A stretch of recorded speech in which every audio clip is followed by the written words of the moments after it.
Okay, Mr. Mayor, I think we're all set. Looks like we're streaming on YouTube and we're ready to go. Okay, thank you. I appreciate it, Mr. Cook. I know this is difficult and new technology, but you're doing a great job making it work. So I will now call to order Blythewood Town Council meeting, Monday, April 27th. And the time is now 7:08 p.m. And again, due to the current threat of COVID-19, Town Council will be using a virtual meeting platform called Zoom. The meeting will be live streamed to the public using YouTube Live. Please go to the Town of Blythewood website and click on the YouTube link to access this meeting. Or comments and questions before or during the meeting may be sent via email to cookb@townofblythewoodsc.gov. Again, cookb@townofblythewoodsc.gov. And of course, I'm sure the council members and myself wouldn't mind if you text us directly. And that way we can have your input from many sources. Please go to the Town of Blythewood website. All right, here we go. Thank you. All right, we'll call to order. And Ms. Cowan, if you would please conduct the roll call. Mayor Franklin, I'm here. Councilman Baldwin. Councilman Baldwin, He was here. Present. okay. Councilman Griffin, Here. Councilman Brock, I am here. and Councilman S. Griffin. Present. All right, thank you, ma'am. And if you could let us know if we had notification and posting of this meeting agenda. Yes, sir. Thank you very much. All right, council members, before you is the agenda and any discussion or looking for a motion to approve tonight's agenda. Mr. Mayor, Yes, please. on the agenda item for the update on the COVID-19, I might want to add something to that I might want to make ask the group for some type of action on. Is that possible? Well, let us discuss it and see. I'll have to defer to Mr. Meggs, but I think once we publish this, I think there's a state statute that you can't modify. Mr. Meggs, do you have an opinion on that? Well, I maybe want to hear a little more about the nature of what the addition is, and what the action is, I guess, is the important question. So if it's action that, of necessity out of an emergency needs to be taken tonight, there might be some wiggle room there. Let's hear a little bit more about what the councilman has in mind. Okay, well, we can talk about it when we get there. Yeah, Councilman, that'd be all right? That's fine. All right. If there be nothing else, Mr. Mayor, I'll make a motion that the agenda be approved. I second that. All right, it's been properly motioned and seconded to approve the agenda as written. Any discussion? All in favor, say aye and show a thumbs up in case we have any difficulty. Aye. Any nays? The ayes have it. The motion is approved. Thank you. Then we're going to turn to Councilman Baltman again. Please join him in the Pledge of Allegiance and the invocation for tonight. I'm going to stand up. Yeah. Y'all stand and join me. I've got a flag. I don't know if y'all can see it. I'm having a bad connection, but I pledge allegiance to the flag of the United States of America and to the republic for which it stands, one nation under God, indivisible, with liberty and justice for all. And now, if you'll remain standing for the invocation. Our Father and our God, we just come to you tonight giving you thanks for who you are, Father. And I do thank you for the blessings you bestow upon us. Father, I just ask your protection upon the first responders and those protecting us today from this COVID-19. Father, I pray for our men and women in uniform as they protect us around the world. Father, just guide and direct all that we say and do here tonight.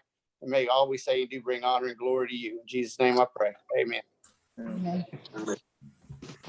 Amen. Thank you, sir. Okay, now we'll move to the town administrator remarks. Mr. Cook. Thank you, Mr. Mayor. Everything is going well at Town Hall. We're rolling along. no major issues. Our permits are getting issued and people are getting paid as normal. We worked out our budget schedule for coming up in May, and I'll be getting with each individual council member this week or next week to iron out a day where we can start talking a little bit more about the budget ahead of our budget workshop on May 14th. The Planning Commission will be meeting on May 4th for their regular scheduled meeting. They're going to do that with a Zoom meeting as well. Update on the TPAC meeting from Mr. Gorge. They had a meeting tonight. The committee members met and basically it's the status quo on the penny projects for the town. No progress really there. The Blythewood Road was partially resurfaced between Fulmer and Muller Road, but that was a South Carolina DOT project. And Mr. Gorge had a few more comments from a report from the TPAC meeting. If you're interested, I can get that to you. We also are working on a company that can come in and spray clean town hall and the manor. There's some type of technological type of formula that they have, and I'll get that to you, Mr. Mayor and council members, so you can take a look at that. But Steve was working on that, so I think it's a pretty cool company that we can use to help us out with our cleaning when we get ready to get going once again. So that is pretty much it, Mr. Mayor. Again, everything is running well. All right, thank you, sir. Yes, we do want to see the TPAC notes from Mr. Gorge. That would be fine. So everybody can see what's happening there. And I know that has been stalled for many months, but it's always good to see what progress they're making and if we can influence anything that's happening there. I appreciate it. Now we'll move to council member remarks. And we'll begin with Council Member Brock. Thank you, Mr. Mayor. I'll keep my remarks brief. I had the pleasure of attending the opening of the farmers market this past Saturday. I happened to arrive at the same time as Councilman Sloan Griffin. So we Wednesday, safe not social Saturday. distancing and walked around the farmers market. I know Councilman Ballman was there as well. We saw Mrs. Franklin as well, Mr. Mayor. And the report from Ms. Barno was that the opening day of the farmers market was an overwhelming success. They were very happy and very thrilled to be back doing what they love doing, and they send their regards and their thank yous to us as well.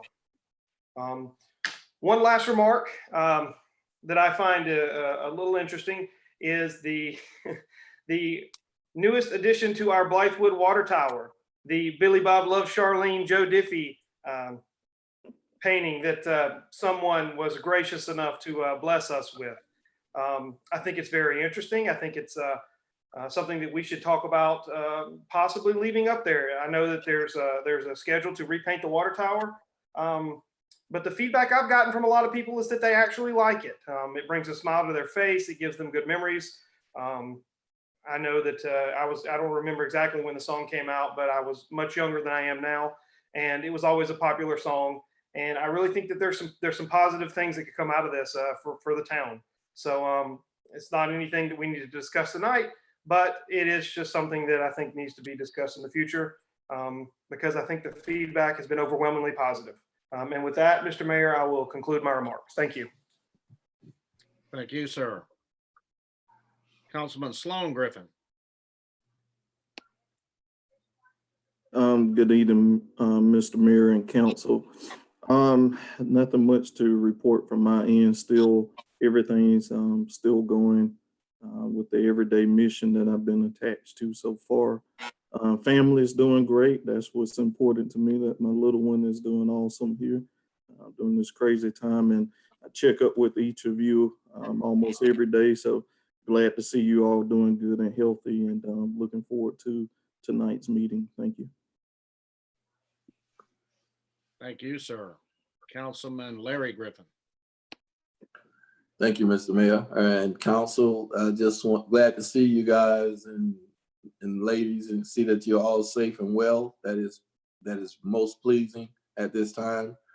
I'm just happy to say that although we're going through this pandemic, we see that growth is still developing here in Blythewood with the new facilities that are going up and the renovations that are taking place. So although we are going through something, some positive is still happening with it. Glad to know that the farmers market went off real well. We know that we'll be going back into that every Wednesday. And I know that other things are going to be happening as time passes on. So with that being said, Mr. Mayor, I turn it back over to you. Thank you, sir. We appreciate it. Councilman Eddie Baltman.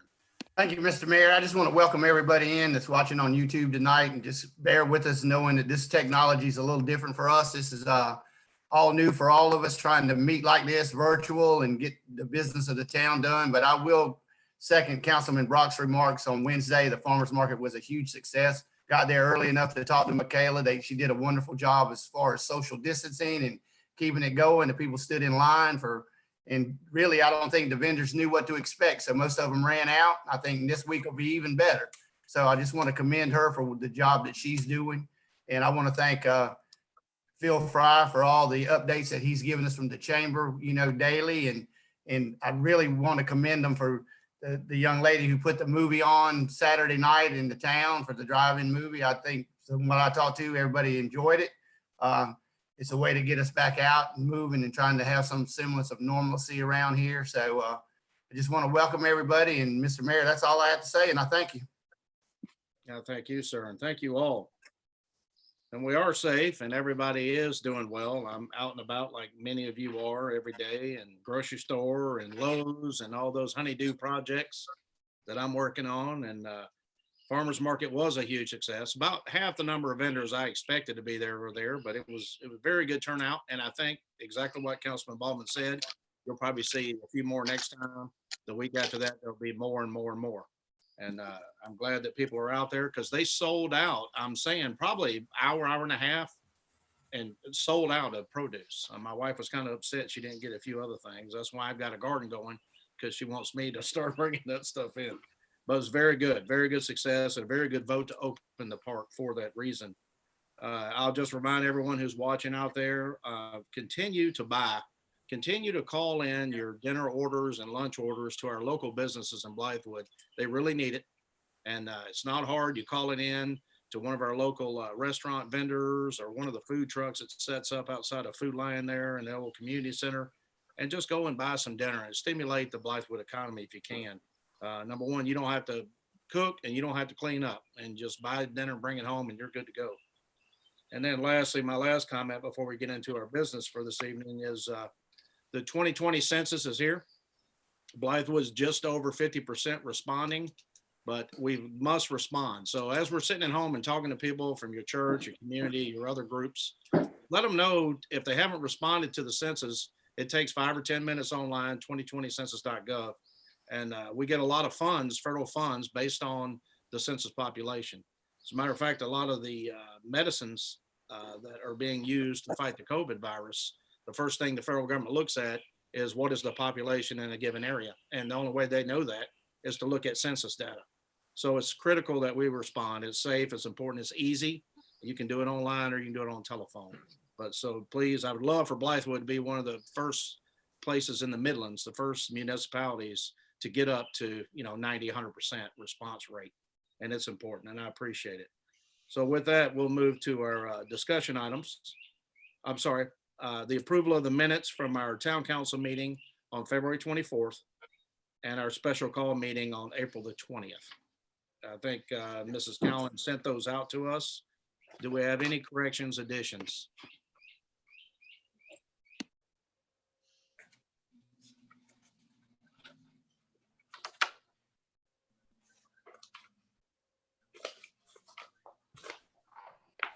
I have none, Mr. Mayor. Okay. Anyone else? None for me, sir. Mr. Mayor, I'll make a motion to approve the minutes as presented. Second. All right. It's been properly motioned and seconded to approve the meetings from the town council meeting February 24th, as well as the special call meeting from April 20th. Discussion. Okay, all in favor say aye. Aye. All opposed, any nays? The ayes have it. Thank you all. All right, let's move to our discussion items for this evening. And we're going to begin with Councilman Sloan Griffin, and many of you may or may not know who are watching from outside the town council. Councilman Griffin works with the South Carolina Department of Transportation. He's an emergency management professional, and he has graciously volunteered his time to give us updates on the COVID-19 and inside views of the governor's staff and what they talk about every day. So with that, Councilman Griffin, please. Thank you, sir. I just got my screen back, right? So, good afternoon, everyone, and YouTube world out there. Thank you for watching us. A quick snapshot of today's summary. I'm going to be brief. So as of 5 o'clock this afternoon, we're roughly 5,490 cases. It's a little bit more than that after I just looked at it, but we're over 5,490 total positive cases in the state. That's not as many people that have it at the same time, but that's overall collective cases that we have seen in the state. There's over 174 deaths statewide. A snapshot for Richland County as we dive deeper, we're looking at over 837 cases in Richland County with 19 deaths. When we dive in a little bit deeper and some other things I wanted to correct, because I think I've seen some things out online and media wise that I wanted to correct. So when we look at the zip code for Blythewood 29016, we're looking at roughly 42 positive cases, 0 deaths. Now, when you look at this ordinary, when you look at the case log on DHEC's website and you pull up the zip code, the first numbers that you see are the actual cases that we found to be positive in that zip code. When you look at that bigger number and it's showing 200 plus cases, how we get that number, that's a simulated number. That's assuming that 9 times the number 42 is how many cases that we don't know of, or we think by simulation. What we do know is that 42 cases. I wanted to make sure that we get the correct information out. I've seen that kind of projected in some super high numbers, like 200 and some count for our zip code alone, and that's not correct. So I want us to have the correct information moving forward to make the plans that we need to make. But I also want to make sure for our viewers out there and for our constituents here in Blythewood that you know the correct numbers as well and how to look at that chart from a zip code standpoint. We have the query system fixed. So anytime someone dials 911, like we had a couple ambulances come out here in Blythewood, in Cobblestone Friday. So what happens is when you dial 911, the dispatcher puts your address in the query system, and it will tell the dispatcher to tell EMS and other responders that, hey, this is a positive COVID address, reported address. And that's all it's going to give. So it's not going to say Sloan Griffin, but it's going to say this address was reported as a positive case at some point. Now that number will go down. So as it's a 14-day lapse. So when you're looking at it, 14 days from today, that number will go down. So my address drops off that list. So that's a little bit into the numbers of what's going on there with COVID-19. We're beginning to look at how to move forward in the COVID world. So we're looking at how to return to work.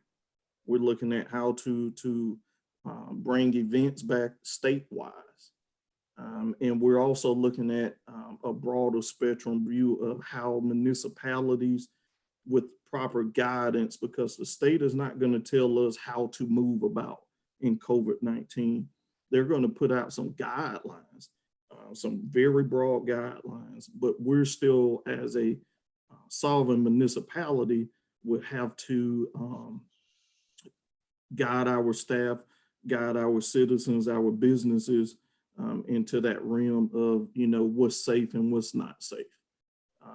So being quick on here, I don't want to waste or draw out a whole lot of time, but I did want to, part of the discussion, Mr. Miggs, is to, I would like for us as council to look at setting aside a task force so that we can focus on some of these initiatives that are coming in from the federal government and from our state government. I feel that as a municipality, we need to set aside a task force to look at what it would look like for Blythewood moving forward.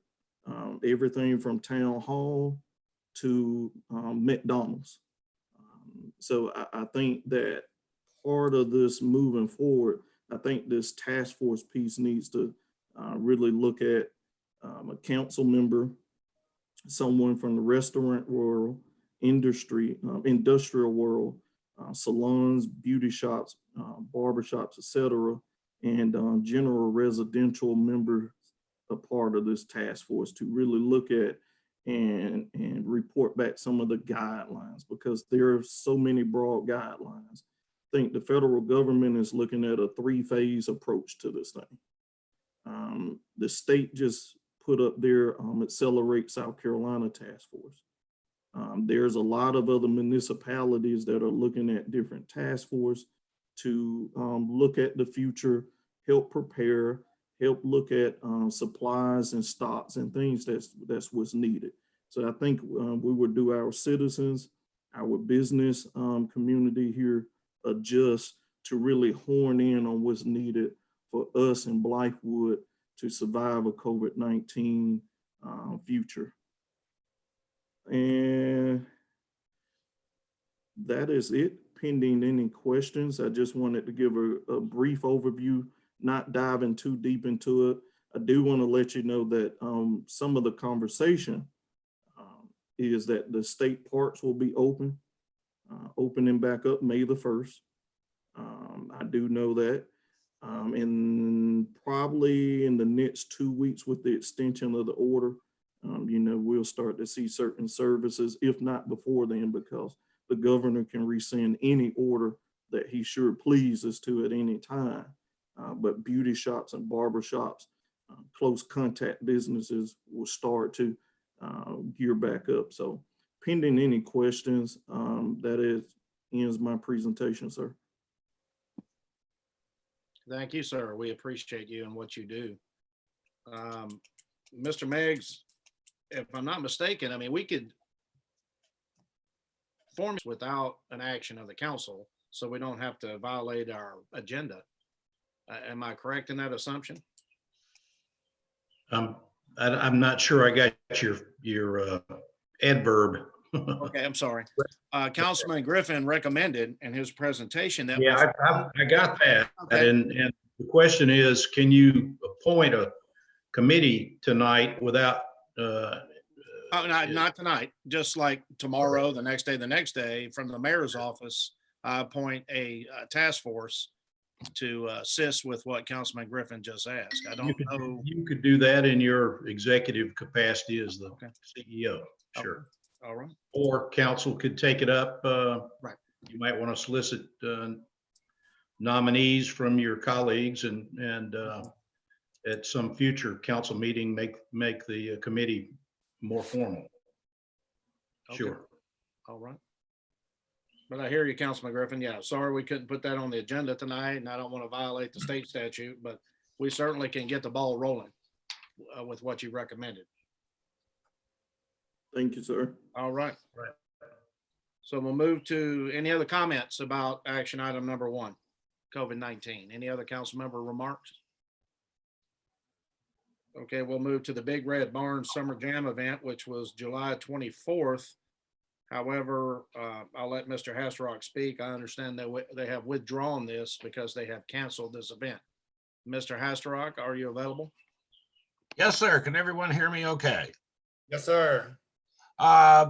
Yes, the Big Red Barn, it's the third time they were going to do it. They're originally scheduled for July 24th of this year. I received an email from Sarah Ballard, who is the event organizer, that they wanted to postpone the event to spring of 2021. However, at 4 o'clock today, I got an email again from Sarah Ballard stating that she and Sutton Shaw would really like to try and have it this year. So they put out a date of September 25th, 2020. They were checking to see if their headliner musician, John Anderson, if he was available. And that's as far as it went. So they're proposing if they can get the musician for late September. If not, I'm assuming they would have to push it into 2021. Okay, then with that, we'll wait and see if they can get it locked in, and then we can take action at our next meeting. So, Okay. all right. Any questions about that, council members? Then we will move to item number 3 on discussion. Mr. Mayor, Oh, go ahead, please. just the one question. We had 2 parts on that, on the Big Red Barn. One was the 2019 report. The report, the final event report for 2019. Are we going to go through that, or are we just going to wait until we look at the new proposal?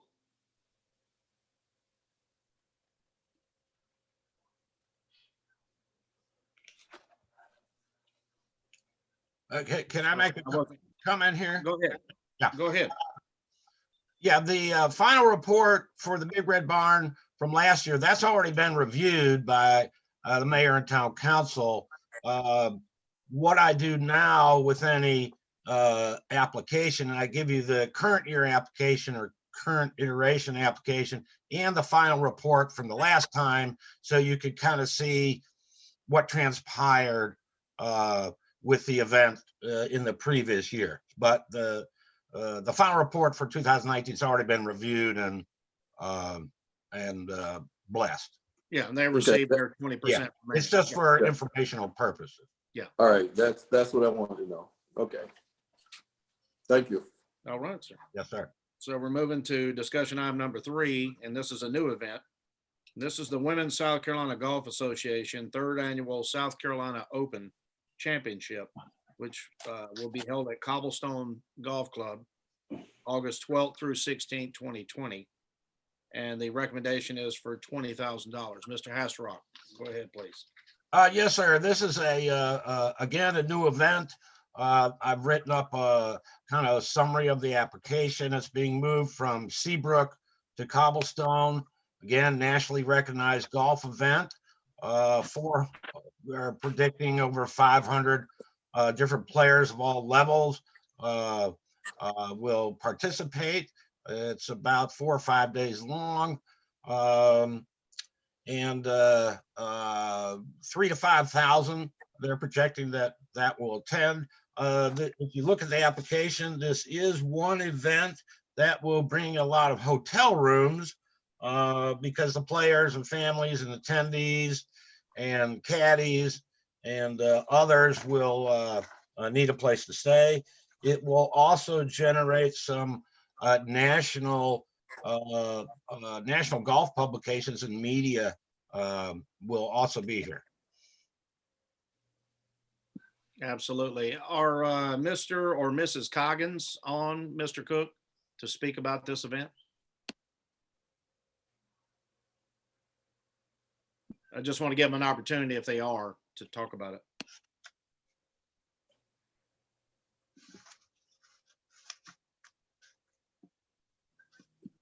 You might be muted out, Mr. Cook. Is Mr. Cook there? Yeah. His mouth was moving, but then it came out. Yes, sir. I don't believe that they are. That's okay. I just wanted to see if I want to give an opportunity if they were, that's all. Yes, sir. Okay, yeah, so, and I don't have the exact details, and Mr. Buck Coggins talked to me about this, and as you all know, Miss Christy Coggins is a former University of South Carolina golf coach and LPGA professional herself, and they've worked hard to get this event, and I can't remember, it was somewhere else, Hilton Head or some other location, and that golf course has since closed for major renovations. So this is an opportunity for the Midlands and Blythewood in particular to host this LPGA event. And of course, if you do a great job with the event, then it'll come back year after year after year. And that's kind of misspoke last meeting when I said 50,000 people. What I meant was the first group of people, LPGA professionals that come here, there's at least 5,000 people that come to the event. Then you have to add on the spectators. And then if the event is a success, then you start having the national television circuit come and actually broadcast the event here in Blythewood, South Carolina. So it's a great opportunity, in my opinion. I know we're in a situation where, you know, we're in a budget year. We can look at it then. They did say they don't need the money now. They just want us to talk about it and allocate it. And in the future, because when they start putting on the event, that's when they need the money to pay the course, to pay the people who come in and assist with the event and advertising and so on and so forth. So just to plant the seed is the reason why they wanted to bring it here as a discussion item. I've talked to them a lot about this because I'm excited to bring people here. Especially, think about this. We just go through COVID-19. We're closed down. Everything's shut down. Then we start coming out slowly. Then we need some events to bring people back to Blythewood to get that much needed money in here to stimulate our local businesses and tourism, hospitality, all that H tax and A tax that we're going to be missing out on. We need something to bring people back. So we have an LPGA, a major women's golf professional event. Then we could have a rodeo. Then we have our typical Oktoberfest, things that are going to bring July 4th, maybe not. We'll see if that's too early. But the point is the best remedy after we come out of sheltering in place from the COVID-19, which is required, of course, is to start stimulating and spending money in the economy. It's going to be difficult, but people are getting those stimulus checks.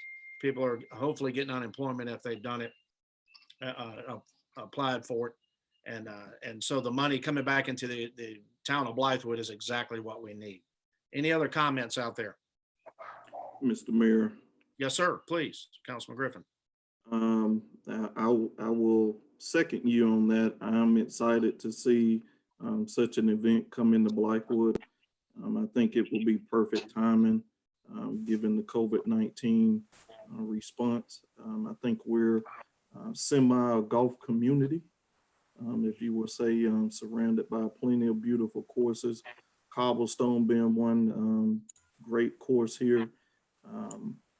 I'm looking forward to it. And I know this is just a discussion, but I'm excited about the golf tournament coming in and the potential of stimulating our economy. Thank you, sir. I yield the remainder of my time. All right. Anybody else?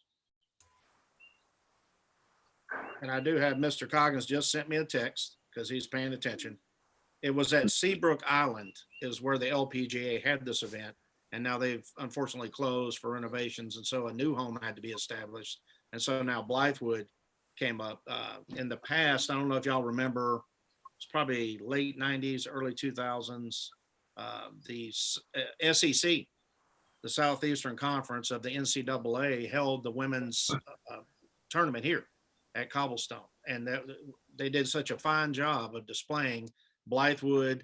And I say they, I wasn't here at the time. I was in the Army and deployed, but the town of Blythewood did such a fine job of setting that up in Cobblestone Park that the LPGA remembered this, the people who came. And that's another reason why Buck and Christy Coggins have reached out to bring them back. So, you know, I don't play as much golf as Mike Ross used to, but I do know it's a very fine course and well respected in the community of golf.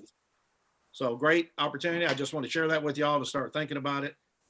Because you look at it, it's $20,000. Okay, yeah, that's a lot of money in our small budget.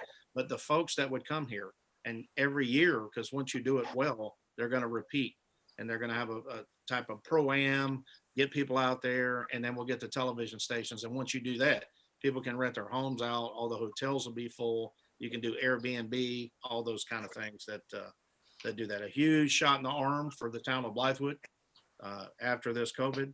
And the spectators for the first year will be free of charge. So we can open up the course, all Blythewood citizens come in, watch it, see what's going on, and then you'll build the foundation for next year and the future. But anyway, any other comments on that? Mayor, just for Yes, sir. clarification, this is just you're giving a preview of something that may or may not come forward for council action. And That's absolutely correct. A discussion item of something we may allocate money to in the future.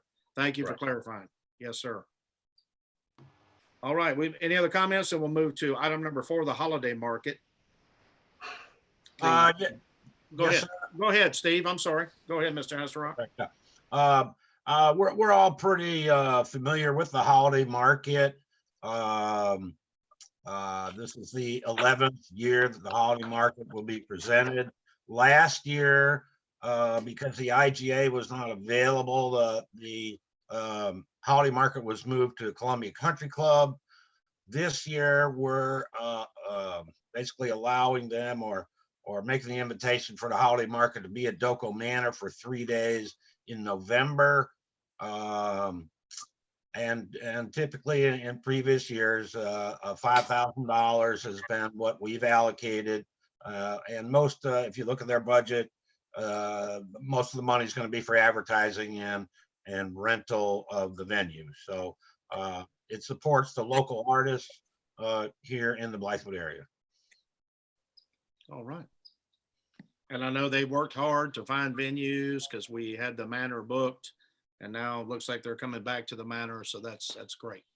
Any comments from the council members? Mr. Mayor, I'd like to second that remark. I know that we had discussions with individuals from the Blythewood Artists Guild and Bravo Blythewood about locating this event in the town. I'll just say that it's, hey, Brenda, I see you down there. It's wonderful to see them actually coming into the town and using the manor. I think it's a wonderful thing. It's a wonderful use of resources.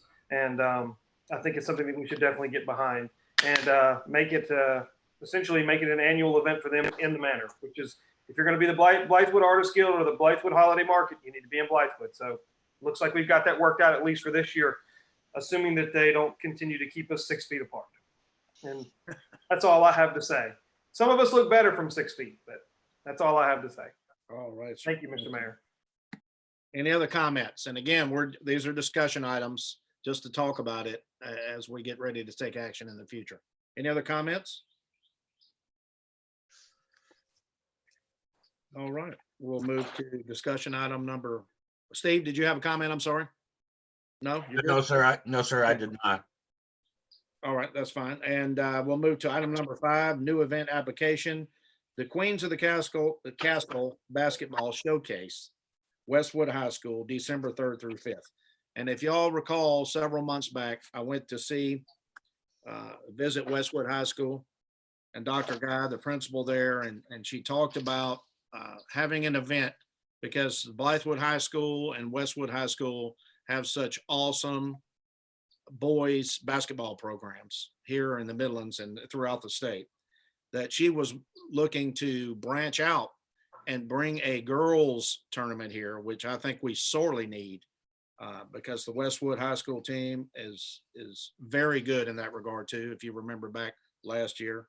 And so they said, now it's time for the girls to have a big tournament and bring showcase teams from all over the state here to Blythewood. Very much like we talked about a second ago, the LPGA. We're bringing people in to Blythewood after, this will be in December, of course, after the COVID-19 crisis. So any business we can stimulate here would be great. And when you're bringing basketball teams, you're bringing not just the girls who play, but you're bringing the moms and dads, you're bringing the grandparents from all over the Southeast who will come see their girls play, just like the boys do. And I think it's a great event, and I'm highly behind this. So please, any other comments? Mr. Hasselrock, let's start with you. Yes, sir. Thank you. Again, you summed it up very well. This is a proposed new activity, 3 days. You'd have in-state and out-of-state teams participating. Pretty a high projected attendance, would generate a lot of hotel rooms, and they would also plan team meals and things like that at the local restaurants and local businesses. And we all know that there is a lot of sports talent, basketball talent here in Blythewood that needs to be, highlighted and publicized.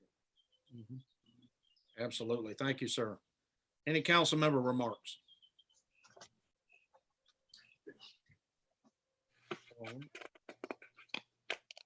All right, and then we'll just move to another item that Ms. Cook and I spoke about. And this is future planning for Doco Manor events. And what Mr. Hasselrock, and I'll speak for him. I didn't talk to him about this directly, but he kind of needs to know where we're going, like we all do with this COVID-19.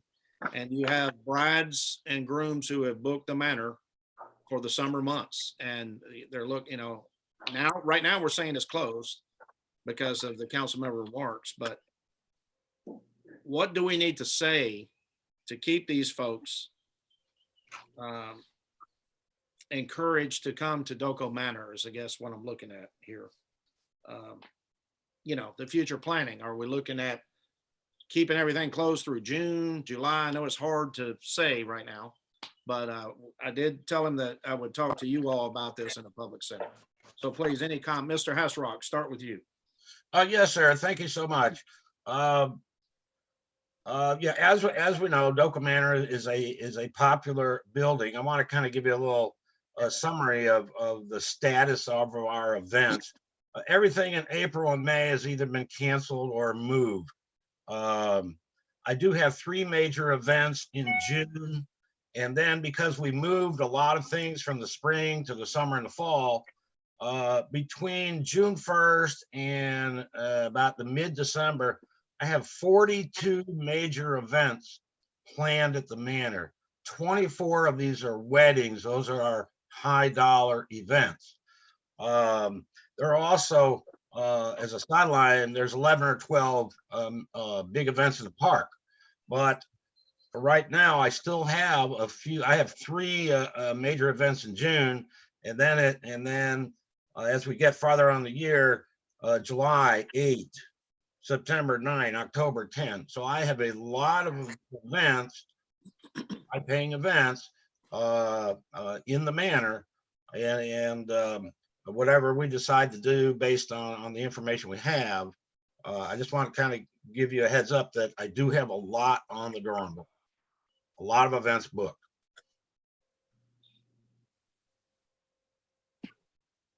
So as we go forward, I mean, just keep in mind, we understand things have to be closed, but as the governor issues orders and we follow suit, it's important to keep those folks here in Blythewood if we can. But I just want to let you all know that it weighs on us as people are canceling, obviously no fault to anybody, but just keep those folks in mind as we take decisions in the future about opening up with the advice of health professionals. Any comments about that? Mr. Mayor. Yes, sir. So one thing that I think we should look at is a downward trend of 14 days. So one of the phases from the federal guidance that's coming in, DHEC has adopted that guidance. So therefore the state has adopted it. So one of them is a 14-day downward trend. So if we, you notice we have started to, we don't see these huge upticks in cases like we done a couple weeks ago. So as we start to see, we're still going up. And then when we start to kind of do this and level off, that's what we're looking for. We're looking for that tick where we're starting to level the playing field and then we start to go back down. So one thing, Mr. Steve, that you can, pay attention to in the news and help us is to start looking and identify those trends. Another part would be to look at your occupancy rating for the building. For example, if it's 1,000, cut that by 50%. that'll give you more of that 6 feet room for social distancing. So as long as we're doing our part to have those policies in place, we're not the social distance police. You know, we're not going to come and grab you by the arm and say, hey, you're not 6 feet. But as long as we have proper signage in place, I can work with you on some of that the state has developed some signage that you'll start to see around in businesses and other parts of the state. So we can follow that same guidance there. Another side note, just to throw the task force piece back out there. This is something that will be good for an overarching view from a task force standpoint, because you're going to have a mixture of different professionals in there that can really look at things and lay out some guidance. We're going to have to lay out some policy, some SOP on how we're moving forward, just as you have done with us asking of you of cleaning the playground equipment, coming up with matrix like that. So open for any comments on what I just said. I yield back my time, sir. Thank you. Thank you, sir. Any other comments? Mr. Mayor, this is Griffin. This is for Mr. Meggs. Mr. Meggs, what with everything that Councilman Sloan Griffin just said, is there any liabilities that we incur from the town? I'm with you. I'm trying to get my video back. Oh, there I am. When you get to be 68 years old, you don't want to sit here and look at yourself for an extended period. But I'm on it. Liability wise, this is so completely out of the experience of any of us that as long as the town took what would be considered a reasonable approach under the existing circumstances, then there's not going to be any liability. We have a Tort Claims Act in South Carolina that limits our exposure, number one, and secondly, preserves some of the old immunities that we enjoyed as sovereign. And I'm old enough to have been around to be a municipal lawyer when we had sovereign immunity, and boy, that was a lot of fun in those days. But it's a different world now. So if we were following the recommendations of the CDC and the National Institutes of Health and the federal people, there couldn't be liability. Now, that's not to say there couldn't be litigation, because as you know, people can sue you in this country for a lot of things at the drop of a hat, and you wind up spending a lot of money in defense costs, and you can't get those costs back. So I don't want to suggest that it's carte blanche. Don't worry about things. We have to worry about things, but that's just part of what we do, or what any business person does, is take calculated risks. So that's a big mouthful. I'm not sure I gave you a direct answer, but that's what lawyers don't do, is give direct answers very frequently.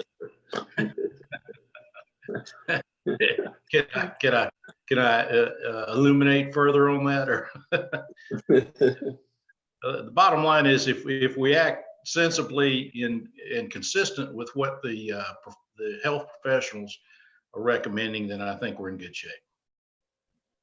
Thank you, sir. Any other comments? Mr. Mayor, may I make a short comment here, please? Mr. Hasrock, please. Yes, building on what Sloan said, I've been monitoring the CDC websites and other health institution websites to kind of get a grip on what protocols, what things they're recommending. And I'm starting to write them all down about social distancing, how we clean and disinfect the building inside and out. What kind of protocols do we need for not only the people that attend, but also my staff. How do we protect them? So I'm starting to put all this down. That's my task this week. I'm also going to talk to some other people in the industry to see what they're going to do, such as Cobblestone, the farm, 701 Whaley. We're all in the same business to see what kind of ideas they have about working through this. So that's my task this week. Mr. Mayor, just one other thing. I'm going to share my screen here real quick. This is one of the companies that we were looking at, and I may get with Councilman Sloan Griffin this to kind of talk a little bit about it. But there's companies out there that offer various services for buildings, whether residential or commercial. So we have been looking. We have a couple of ideas, and we'll be kind of sharing that more so. But there are companies out there that will come in and disinfect a building. Okay, great. I want to make one comment about this company. I actually talked to the owner. They claim that the solution and the system they use, they have a molecule or something where the disinfecting covers all surfaces, tables, chairs, windows, doors, and it's good for 90 days. It's good for 90 days. It bonds to any surface. So, this is a company we're very interested in. I want to get them out and give us a quote and have them look at our facilities, because that's something that's very interesting and useful, that it would bond to any surface for 90 days. It's not like you have to disinfect 3 times a week. I mean, at that level, you still have normal disinfecting, kitchen, bathroom, things like that. But as far as a building goes, they claim that the product works for 90 days. You got a guarantee on that? We're gonna find out. All right. What I got to Mr. Hasselrock, can you give me again the peak season between June and how many events you have scheduled again? Yes, June, I have 3, but then it really takes off. July, 8 major events, drop some in August to 4, September 9, October 10, November 4. But one of the things that's also happening is I'm getting calls for new business because other people, other brides, Christmas parties, whatever, their venue is not open, or maybe it's going out of business, or it's not going to, be open. So I'm getting calls to book other events, new business in the manor also. But it's about 42 major events between June 1st and December 15th. And based on what we said earlier, the Big Red Bun is talking about possibly August, September? September 25th. We do have some large events in the park, such as Oktoberfest and the Diabetes Association, October 2nd and 3rd. They're doing their bicycle race. That is a very large event, 2-day event. So in this July 8 events, is that one of those red, white, blue? 4th of July? No, those are events in the manor. As far as Okay. in the park, it'd be red, white, blue and Big Red Barn, but Big Red Barn is going to be postponed. Okay. So, Mr. Hasselrock, so you're needing some type of decision pretty rapidly, right? Yes, sir, because especially events like weddings, they take months and months of preparation. They're a very highly emotional event, and if I have to go out to brides and things like that and tell them we're closed, I need to do it as quickly as possible so they can try and make some other plans. I've found over the last 5 or 6 weeks, about half the big events have canceled, and about half I've been able to move to either later in the year or into 2021. But if we're going to be closed for an extended period of time, especially in July with 8 or 10 major events, I need to let people know now. Understand. Thank you. Pastor Rock, this is a good segue into my question. If council were to move to reopen using the CDC federal or state guidelines that are issued currently, and if they're amended, we would amend our guidelines or whatever we subscribe to as well. How many of these events do you feel like could go off under a social distancing restriction? I don't exactly consider a wedding an event where people are going to be socially distant. I can't see a bride and a groom standing 6 feet apart during their wedding. So my question is, if we open but with restrictions, does that yield itself to having half the events canceled because they can't adhere to the policies that we're going to institute? That's an excellent question, something I've been thinking about.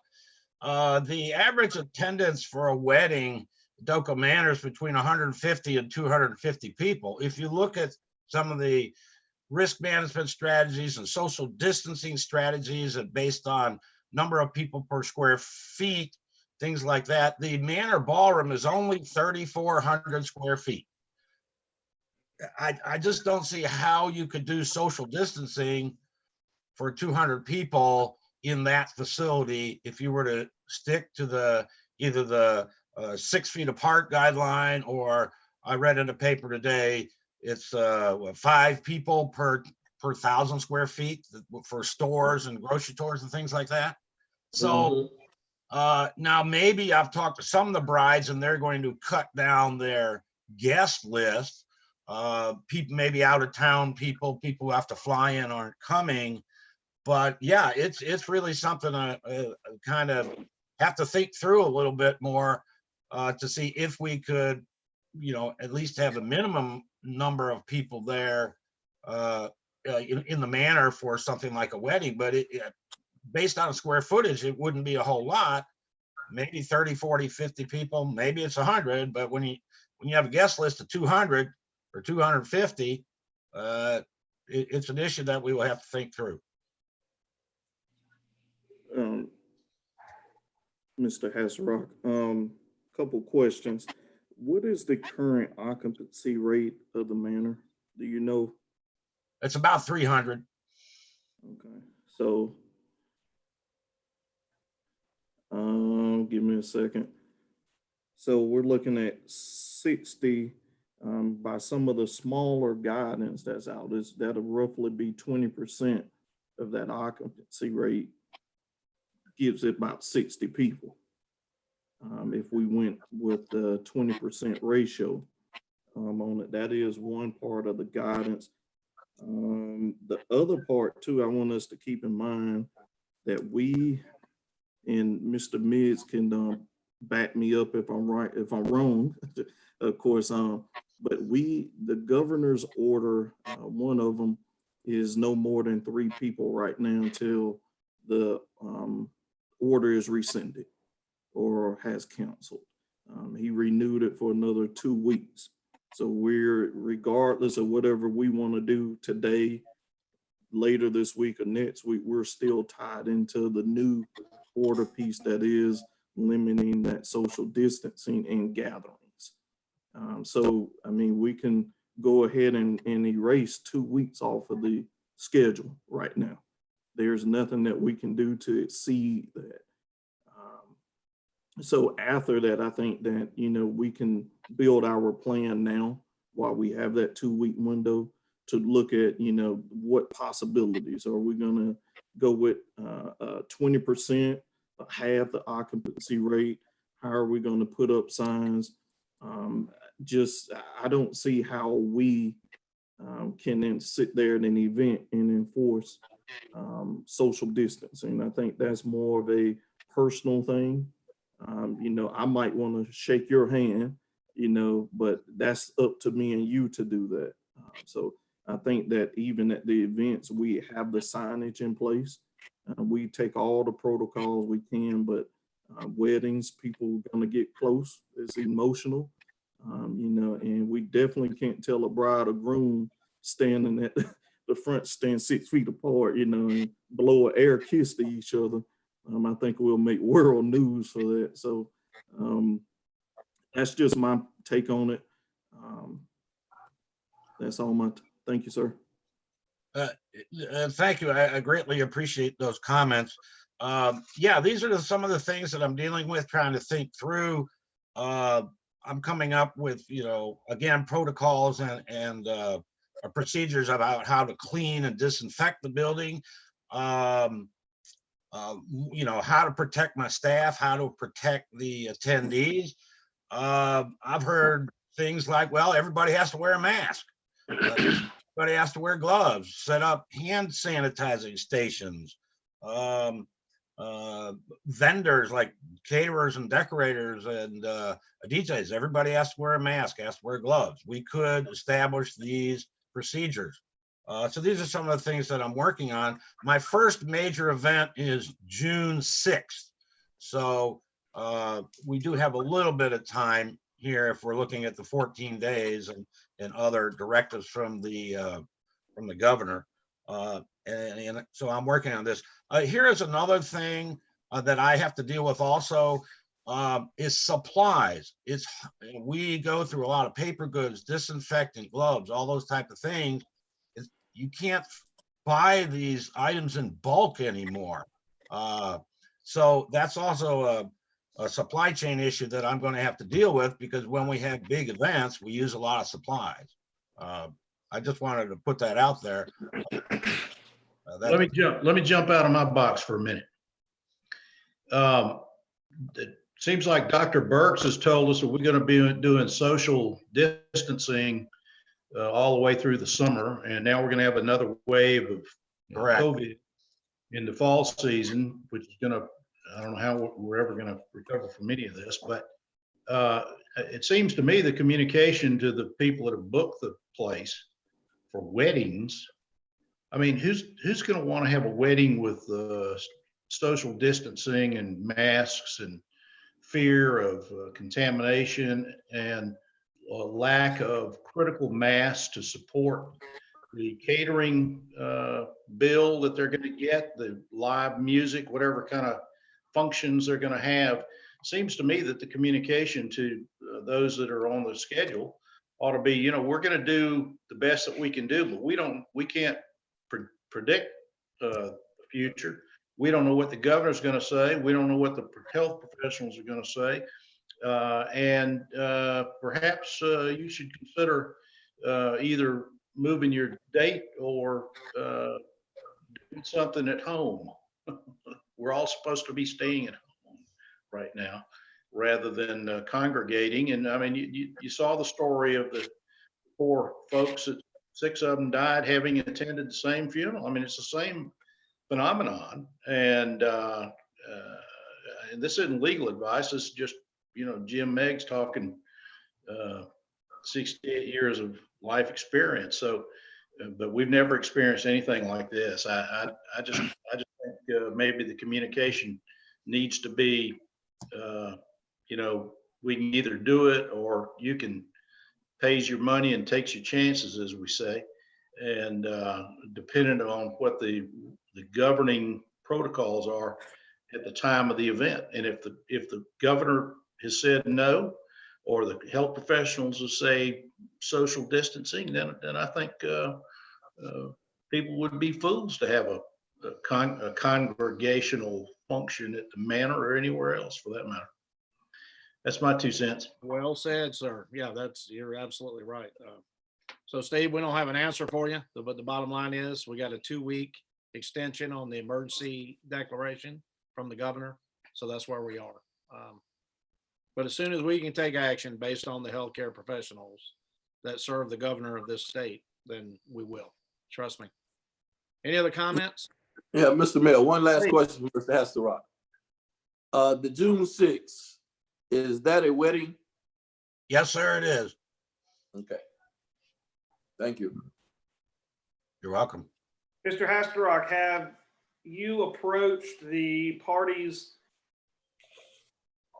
for the June 6th wedding and gotten any kind of feedback as far as any contingency plans that they may be putting in place? Actually, the June 6th wedding was originally scheduled in April. And I was able to move it to June 6th. But I've not talked to them in a couple weeks about another contingency plan. This is a couple that lives in Aiken. I also have a wedding on June 7th. I have talked to them about trying to move their wedding, but they're pretty set on trying to have it on that date. But you know, it's up to us. We make the final decision. If we're closed, we're closed. They'll have to move. We'll refund their money. Okay. 2 weeks from today is May 11th. That would give 1, 2, 3, almost 3.5 weeks if we were to reconvene in 2 weeks to make a decision. Would that be too late for these particular two parties on 6th and 7th, or is that sufficient enough time to take a wait and see approach, in your opinion? That's cutting it pretty close because with a wedding, I mean, you have family traveling, you have lots of vendors that they have to, you know, deal with. I had planned on talking to both of those groups this week anyway, so I'm going to kind of feel them out a little bit more. The June 7th, they may be able to move. The June 6th, since it's already been postponed once, I don't know. Well, back to what Mr. Meggs was referring to also. Most people that I know that you know have common sense. So they're already looking at second and third options for their weddings. They're not just putting all their eggs in this basket at the manor. If they are, I'm sorry for them. But the bottom line is this is an unprecedented situation. Sure, they have other options. Hell, maybe they've already gone to the justice of the peace and got married. This is just for their parents and friends and family. We don't know. But the bottom line is we just don't know what we don't know until the governor says it's safe and the medical professionals, more importantly, say you can get together in large numbers. So I think we're okay. And you just talk to them, Mr. Hasselrock, and let them know. I mean, we take our advice from the health professionals at the state level because we don't employ them on our staff in our small town. And we'll go with what they say because they're paid to do that and they've spent their careers studying these things. And I think we'll just go from there. But I just wanted everyone to be aware that as soon as we can make a decision, like Mr. Brock just brought up, I want to come together and try to make a decision as quickly as possible to let people know so they can plan their lives. Any other comments about that? And I thank you all for good input. Mr. Mayor, one final thing. Yes, sir, from me. please. I want us to make sure that we're using one stream of communication as far as how we're getting our information. We all are watching the news, so we catch, you know, CNN, Fox, MSNBC. We're catching multiple networks with, you know, Google News to Yahoo News. But we need to make sure that we're funneling our information on our decision making from DHEC. DHEC is our leading agency that's in charge of this response. The clearinghouse for all information is on SCEMD's website. You can access everything. That is the state's clearinghouse for information. I would not be a professional in my field without making sure that we are following through on that information. So let's make sure that in our planning and guidance that we're using official state sources for our information. Thank you, sir. Thank you. Excellent point. Yes, Any sir. other comments? I'll take a pause here. Mr. Cook, do we have any citizens who have texted you or written in or emailed that'd like to say anything at this time?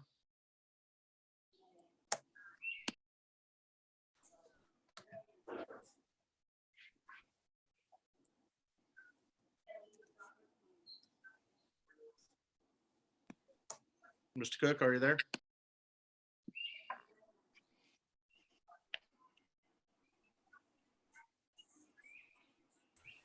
No, sir, we're good.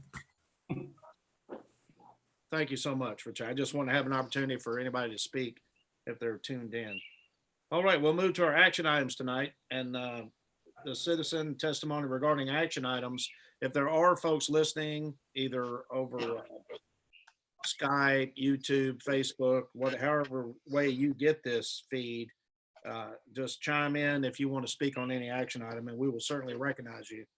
But I'll begin with the first one, which is the opening of the park walking trails. And I'll tell you why, council members, that I put this on as an action item. As soon as we approved the park to be open for the farmer's market, I received a flood of emails, and I'm not sure if you did or not, and 2 voicemails that ask, if we're opening for the farmer's market, why are you not opening the walking trail? So I thought it was a very fair question. I know we spoke about this before, and we were going to put it off a little bit later till we could get some more health professional recommendations. But if you think about it, and you were there at the farmer's market, people have common sense in Blythewood and South Carolina, and they had distance. People weren't violating the rule. They kept their distance, no handshaking. They didn't touch fruit and vegetables and put it back down. Whatever they picked up, they bought. And and then some people say, well, why can't I come out there and walk on the trail by myself or with my husband if you're allowing a farmer's market? So I said, that's fair. And I'll put it as an action item and let our council talk about it, which I'm going to open up now. I am in support of opening up the park walking trails, not the bathrooms, not the playground for the children, not the manor, and not the Hoffman House.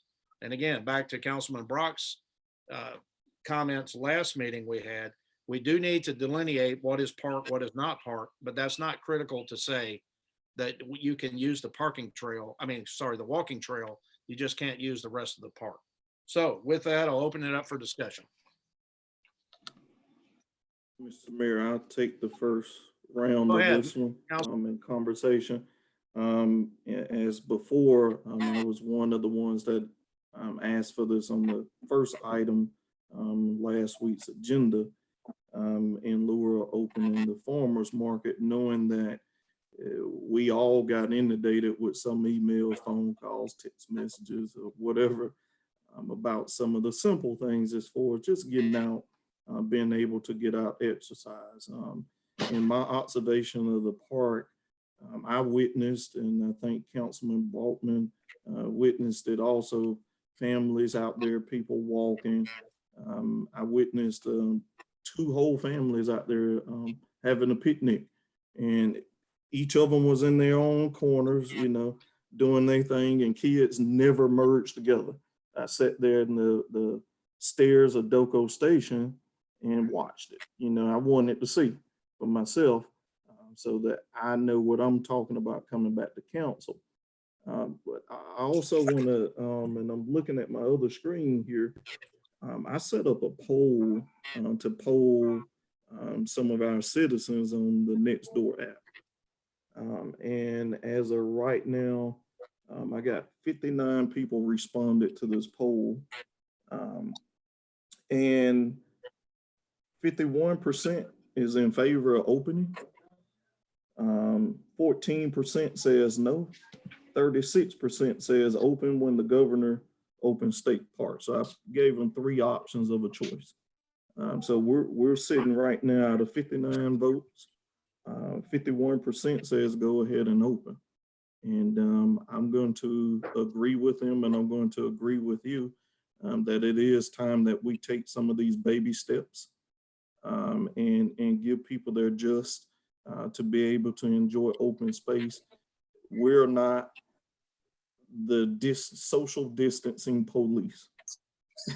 We're gonna have to trust our citizens to make own decisions. We're all grown folks here, and we don't need anyone holding our hand to tell us what we can and can't do. I think there's gonna be some folks out here make some stupid decisions. We have to be honest about that. And there's nothing that we can do. There's nothing no other form of government can do. You can't be arrested for me and you shaking hands. That's just my 2 cents on it. I think we need to start opening Blythewood up a little bit at a time. As I said before, state parks are gonna open on the 1st. That's a few days from now. So with the state parks opening, with law enforcement being put in place to help alleviate traffic, because here's the thing that's going to happen this weekend. All these state parks are going to get inundated with a massive amount of people. So our state and local law enforcement officials are planning to, hey, only 200 people allowed in the park, close the gate, so they're preparing for that.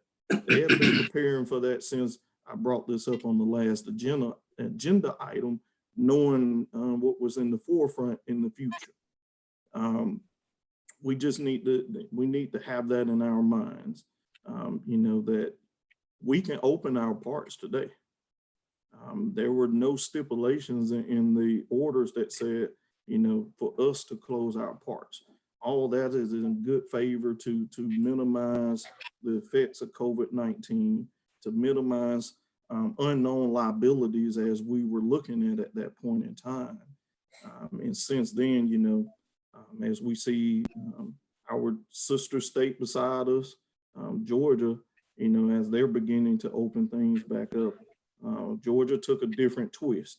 And I don't think South Carolina, we're going to just open everything up, but we're taking baby steps.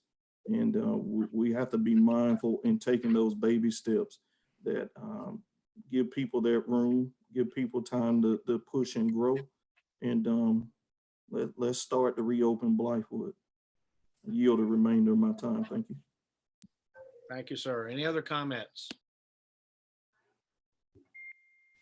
I think you know how I feel about it. I think we talked about it last time, and I didn't even notice people feeding ducks today off the dock. All we're doing is keeping honest people out most times. I mean, the people are walking. They were walking the other day. They were walking yesterday. The weather was beautiful. I went by there. People were walking. We can't keep them out. I say we keep the playground closed, but we allow them to get in there and walk with their families and take their dogs out there. They were out there today. They were feeding ducks. I mean, it was on Facebook, and you could see the manor in the background. So, I mean, we can't stop them. So let's encourage them to get out and get healthy and keep that social distancing, but keep the playground, the bathrooms closed, and open the walking trails.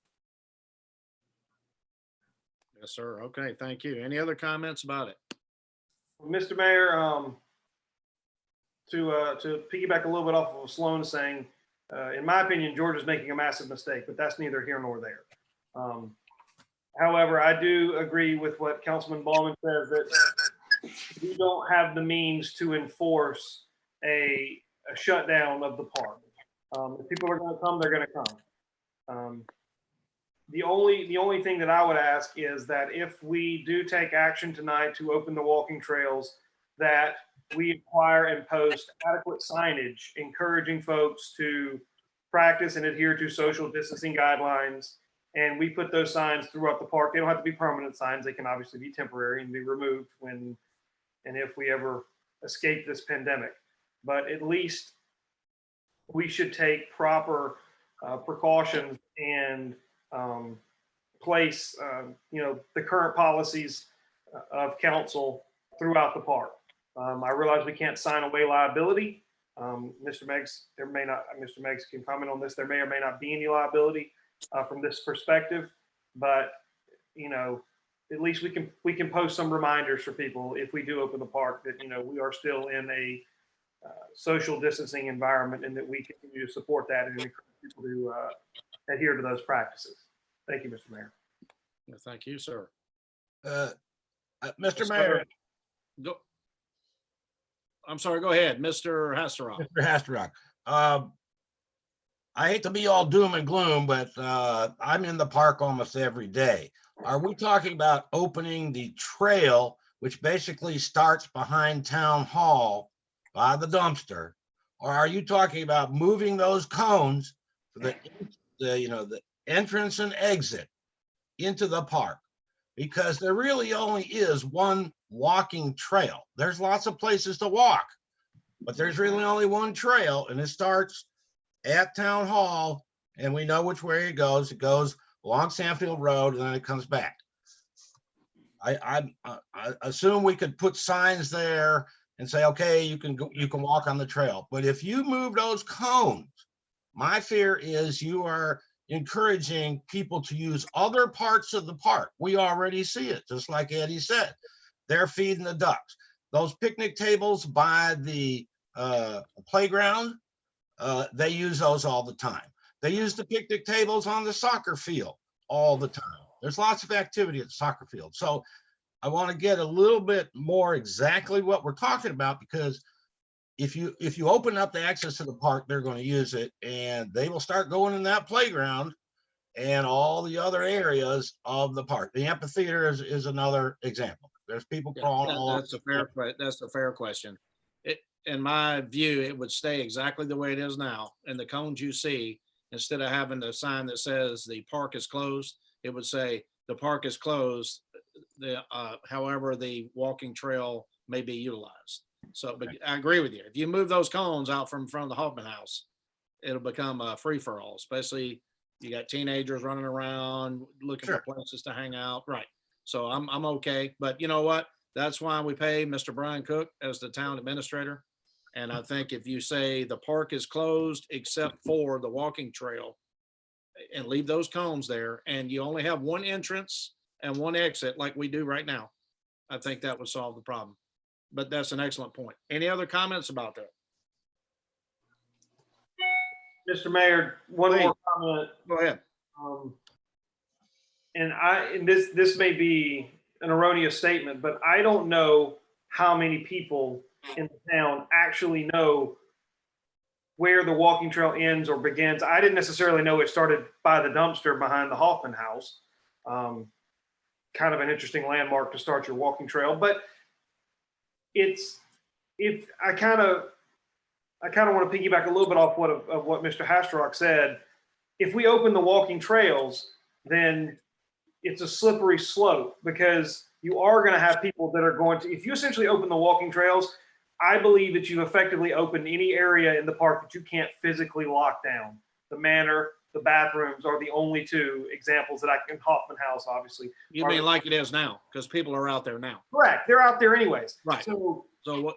if you're going to open the walking trails, you may as well open everything except the playground and the bathrooms in the manor, because people are going to walk there anyways. Right, and they are doing that. Essentially an open air market. You can't say you have to define yourself on this 8-foot or 10-foot path, and you can't step 2 feet to your right or 2 feet to your left. Absolutely. That makes no sense.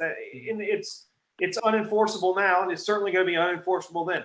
The question that we need to be asking ourselves is, how can we effectively close the playground so that we can truly prevent individuals or children from playing on it? Steve, you mentioned picnic tables. Well, we can pick those up and carry those away, can't we? Are they removable?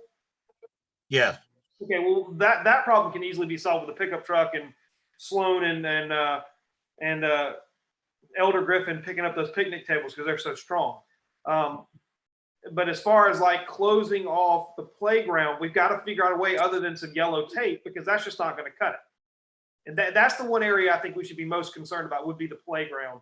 Because if people are going to wander around and climb on the amphitheater, okay, it's open air. It's no different than hanging out at the farmer's market if you practice proper distancing. But if we're going to open the trails, we may as well open everything else that we can't physically lock down. So, Absolutely. That again becomes this argument here in this conversation.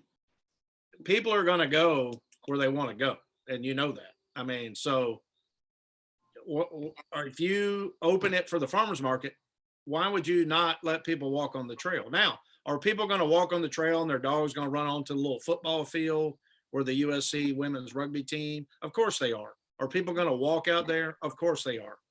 Are people going to park at McLean Road on the side of the road and skip the gate and walk into the park? They're doing it now. So the question becomes, if you allow the walking on the trail, people are going to drift off the trail and be in open area. As long as they're maintaining the social distance, the governor's getting ready to do that on Friday. So that's where we are. But I mean, if you look at what we've done, we opened the park for the farmer's market. People, you know, pretty much, when I was there, everybody was 6 feet apart, but you still got to come in, you got to give people money, they got to give you change, that kind of thing. So are we still gonna maintain that the public areas of the park that are outdoors? And again, I err on the side of people having common sense here in Blythewood, South Carolina. They're gonna walk with their family, but if they see Don Brock walking, they're not gonna walk up to him and give him a hug.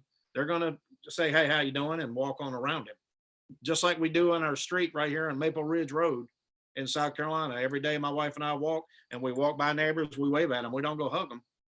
So I'm sure the same thing would happen in our park, but that's just my opinion. So please, any other comments? Mr. Mayor. Yes, sir, please. So just to kind of echo on some of that, I think I think some of the conversation is that we're trying to police some things that we couldn't enforce. Closing of the park was never meant to, we talked about it, we could have had the sheriff's department enforce something. But we looked at it as more, a legal side of it, a liability to if we don't close or at least attempt to break some of those barriers. But as we, as other parts of this state, country start to look at opening things, it takes a little bit of common sense, like you said, to see that we're slowly opening things. We're slowly trying to figure out this thing. We're not wholeheartedly jumping in head first. But I mean, we're talking about a park. We're talking about a park that people still are using. If we're going to keep it the same, status quo, close it, then we need to tell the sheriff's department to come in and run everybody out. I think we as a council need to really take some first steps and open it. We need to open the park. If you look at Richland County, to go back to the playground question, I was out 2 weeks ago and I circled through a park. They got caution tape roped around. I mean, it looks like a spider web of caution tape everywhere. And that's their good faith of saying, stay out of here. You can't chain down everything and you do what you can to keep people out. And with all that caution tape they used, nobody wanted to go in there anyway. It looked like a crime scene. So, we need to look at what's going on around us and give, it was people exercising in that park when I went. And that's a county park. So it's time for us to move forward on this. We talked about it last week. I don't want to beat a dead horse, but it's either we make a decision or the state park's gonna open, and when the people see the governor saying state parks are open, they're gonna think Coco is open and they're gonna come move your cones. And we're gonna have complaints going back up because there's gonna be confusion of no one saying which park is which. And we don't need that for something as simple as giving people the right to walk, to get out and enjoy some sunshine. That's what we're going to start to see. We're not going to be in the house for 10 more months.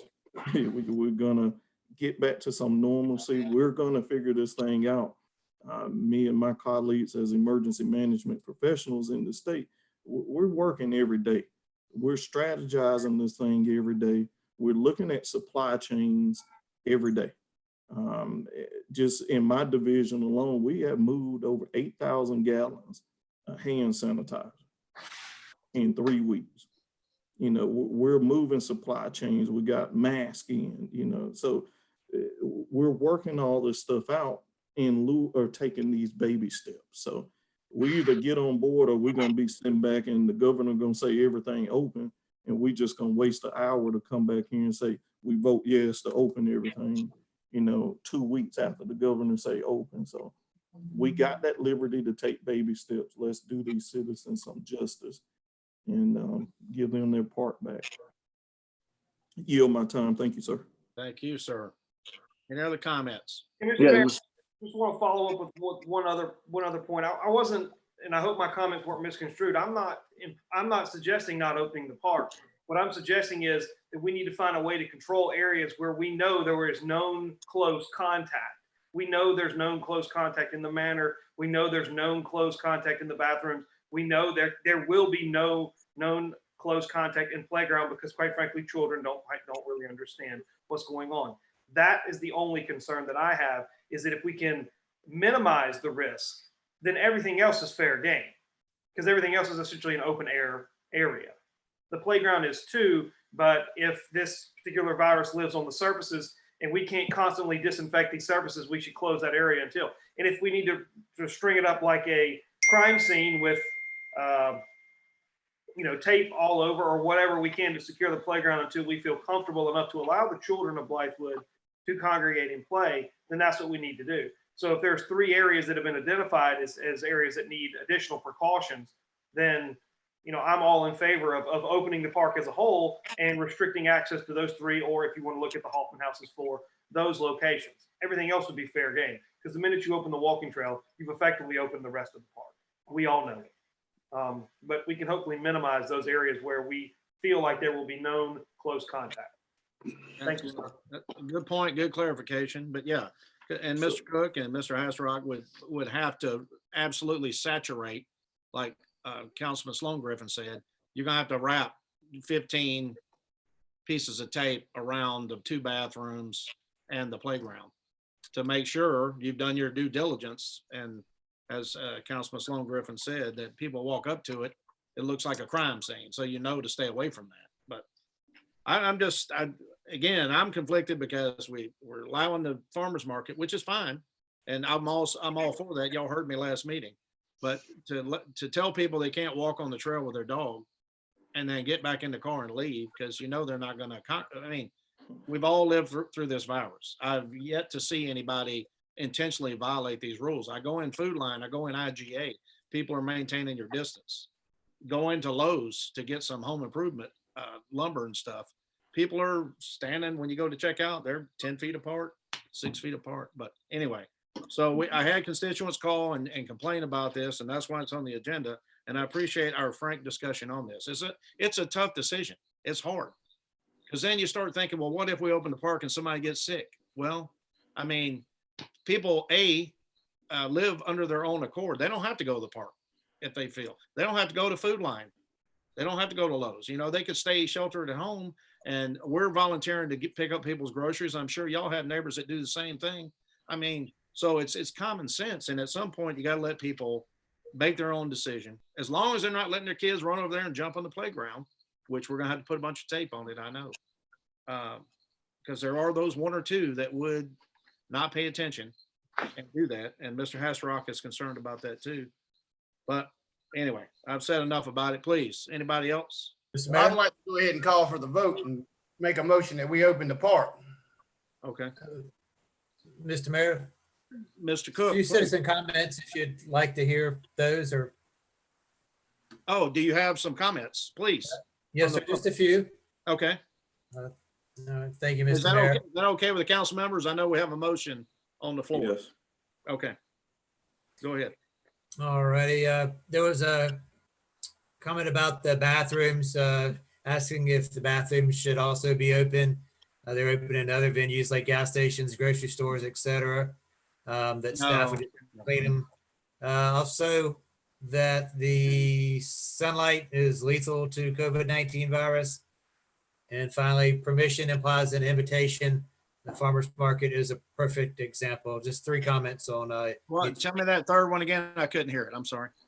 yes, sir. Just that permission implies an invitation. An example would be the farmer's market.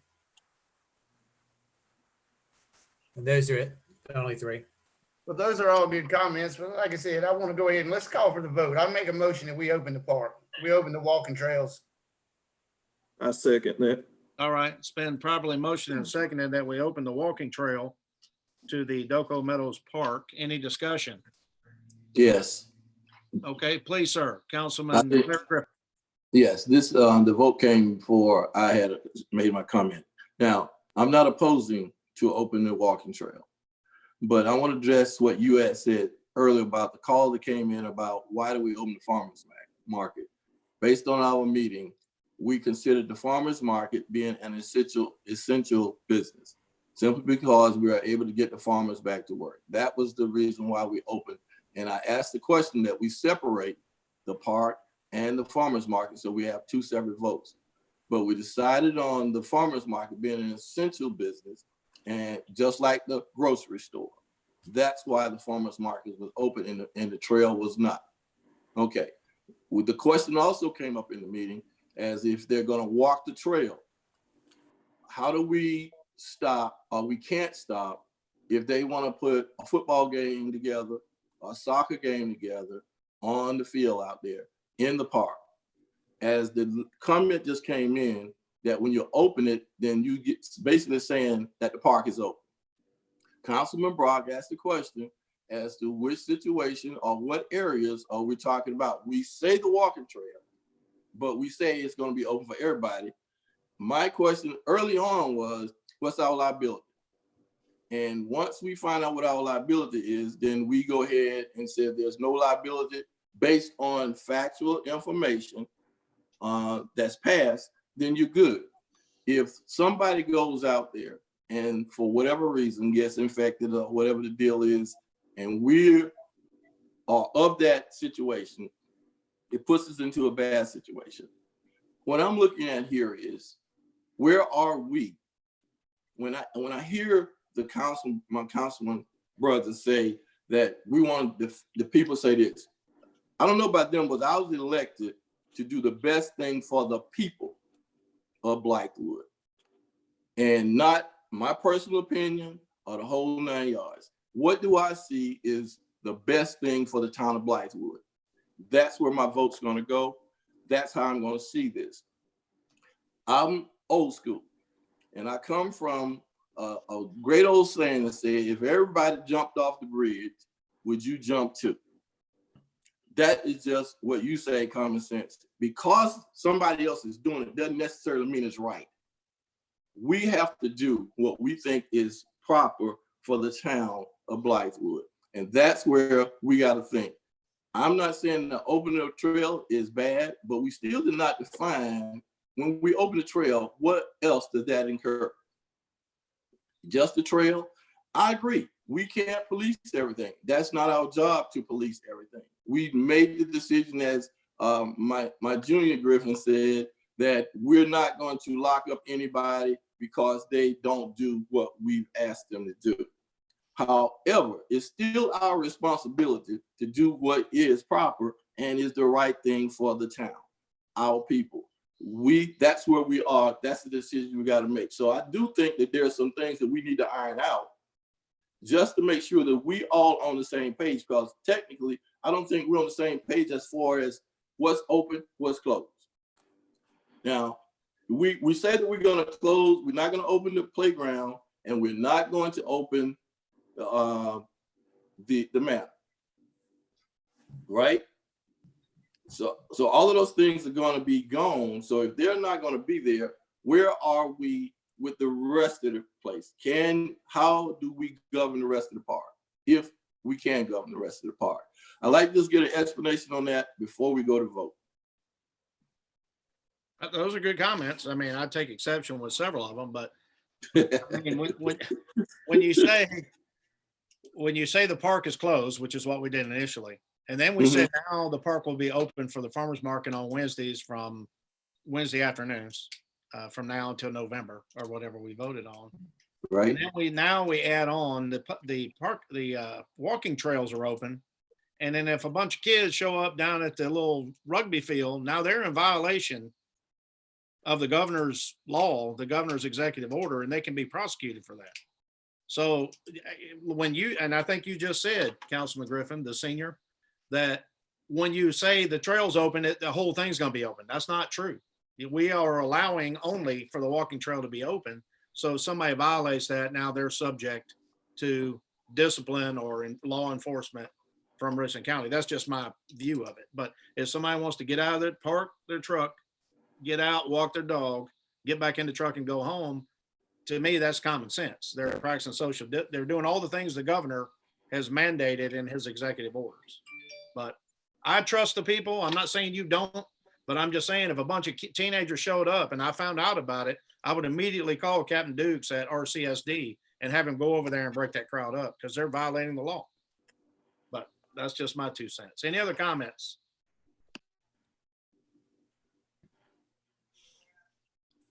I guess my question is, Mr. Mayor, what exactly are we voting on? The motion, Councilman Baldwin first said, I'll make a motion to open the park, clarified, I believe, to open the walking trails. That's what I understand we're voting on. To open the walking trail. I'm just trying to figure out how you restrict access to only the walking trails. I just don't see how it can be done. Right, but so you're not trusting the citizens of Blythewood to follow the laws, what you're saying? No, I'm not. Okay, all right, hold on. What would stop somebody right now from running out there and playing football? They could be out there right now doing it. Nothing stops them today any more than it stops them tomorrow. Absolutely right. So No, what's wrong? I agree with that. I agree with that. Okay, Um, okay. So my question is, I'm going to weigh in on this since we're in discussion. And I've heard some things that Brock said a few times, and how, if we're going to keep it closed, then we just need to go ahead and enforce it. You know, because I'm picking up, you know, that. Right. Yeah. Well, I just want, let me help you. I mean, let me answer that if you would, please yield your time. You can call, if somebody's violating the governor's executive order right now, you can call any law enforcement officer and they are authorized to enforce the governor's order. So when y'all keep saying we're not enforcing anything, that's not true. If you see somebody in violation of a law, or in this case, the governor's executive order, emergency order about the COVID-19 crisis, we can certainly call, and the RCSD or the state trooper or whomever, the DNR official, for goodness sake, can go enforce these laws. I mean, you just read the state statute and it'll tell you. So we can enforce it. I haven't seen a violation to pick up the phone and call 911 personally, but you can do that and say, I see a crowd of people. I see a bunch of boys. I'll pick on little teenage boys. I see a bunch of boys out here in Blythewood Park playing football, playing tackle football. I mean, not that that's happened. It's a hypothetical, but if you saw that, you could call, and I guarantee you a law enforcement officer would show up and enforce that law. So it's not that it's not happening. It's just the people we see walking through Doco Meadows with their dog today, they're by themselves or with their spouse. That's why we don't think twice about it. Councilman Sloan Griffin said he saw a couple of people doing a little picnic with the small families, 2 of them separate. I mean, he didn't think anything about it. Neither would I. But if you saw a bunch of people together intentionally violating this law, we can have it enforced. So don't go down this road of we can't enforce it. If somebody steps off the trail, should they go to prison? That's not what we're saying. We're saying come out and walk in this public area, walk your dog, walk your kids, push your stroller, and then get in your car and go home. Don't congregate. I mean, but people are using common sense. Anyway, I'm sorry, I've talked too much. Y'all go ahead, talk. No, yeah, just to weigh in on that, you know, I hear every day about violations in the state. SLED is my sweet partner at EMD. So I'm in there with DNR, SLED, Triple P, Highway Patrol, all of these guys every day. And I hear the different violations, but I'm gonna tell you one thing I have not heard is fines imposed on people from a social distancing standpoint. And one thing I'm gonna tell you why is that carries a misdemeanor charge for violating the governor's order. And you know, if we've seen a group of teenagers playing basketball or tossing the football around, you know, if we see a huge game out there, full-on game, but if we seen, you know, a couple guys throwing the football around, we need to use common sense because, you know, it only takes one shore up of a lip, you know, and they just playing a harmless game. Those could be brothers, family members living in the same house, and we don't know. You know, could be cousins, we don't know. But we need to entrust in our people around here. This is not going to be one of these votes, in my opinion, that we all going to be on the same page with, and that's fine. You know, we're representing our people. I represent my people to the best that I feel, and I'm out there. I'm getting way in and asking questions, just like any of you all doing. So, you know, I feel I am serving my people that voted for me to the best of my ability. And this is one of those decisions. So I yield the remainder of my time. Thank you, sir. Any other comments? Yes, sir, Mr. Mayor. Steve Hasrock would like to make a comment. Okay, please, Mr. Hasselrock, go ahead. I work at the manor almost every day, so I see what goes on. But the action item is really to open up the park walking trail. Doesn't say about the rest of the park. You know, the way I see it is, okay, you leave the cones where they are, so the park is not open. You put signs there that says, okay, there's the beginning of the trail. Maybe you have a map. And the way I understand things, if we post signs on the trail around the park at the beginning of the trail saying, here are the guidelines or the town of Blythewood's directives on social distancing and washing your hands and whatever else, we have done our due diligence, and it's up to the public that comes into the park to make their own decision what they're going to do and what they're not going to do. Like I said, we can't police it all. We give them the opportunity to use the trail, and that's it. We can remove the picnic tables. We can put temporary fencing around the playground. I mean, we can block those areas off if we have to. But as long as we give people directions, tell them what, here's the trail, and here's the protocols for social distancing and all that, then I think we've done the best we can do. Okay, thank you. Other comments?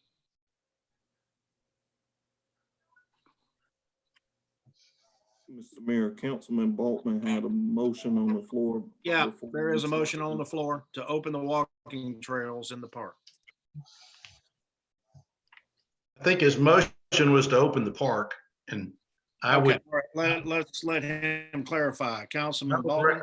would recommend to you that you consider, if you're going to do anything at all, that a motion be made to open all of the open air areas of the park except the playground, because the playground presents certain sanitary needs because of contact by the kids and all that. I mean, if you're going to let people run around on the park, the trail, it's just overkill to try to channel them through some cones. And the state parks are opening Friday, Councilman Griffin. Is there any stipulation about you can only go down this path or through those cones or what have you? No. Okay. No, sir. No, Uh, sir. They're going to open. The only stipulation that has been brought up is the camping. So camping will resume. If I remember correct, I think it was the middle of June. Yeah. There was still some weeks involved in the camping piece of it, but they're looking at it as me and my family going to the park. Sure. No camping is an easy instruction to There you comply go. with. Yeah. Yep. And they're only letting a certain amount of people in. So if their occupancy rate for the park is 1,000, they're only doing 20%. And that's why they got law enforcement looking at it, due to the some of the social media outcry. They expect huge gatherings at parks. So they're going to limit those access. They're still looking at either 20 or 50% of occupancy. So. Well, once again, I guess I've jumped out of my coach's box down there at third base, but I apologize for that. But I've listened to kind of absorbed all this, and I think the best thing you can do is perhaps has been suggested. So, end of comment. Okay, thank you, sir. Councilman Baldwin, you want to clarify your motion? Well, I will revisit that motion, and I will say that I'll take the advice of our council and say that if we're going to open, we open the open air areas of the park, including the walking trail. The bathrooms stay closed and the playground stays closed. The rest are already closed. So I don't think we need to stipulate the manner. Those are already done. I think we just need to open the park for walking, for some exercise, and let people walk their dogs and take their family out in this nice weather we're having. So my motion would be to open all the open areas of the park. With the exception of the playground and the bathrooms. I second your motion, sir.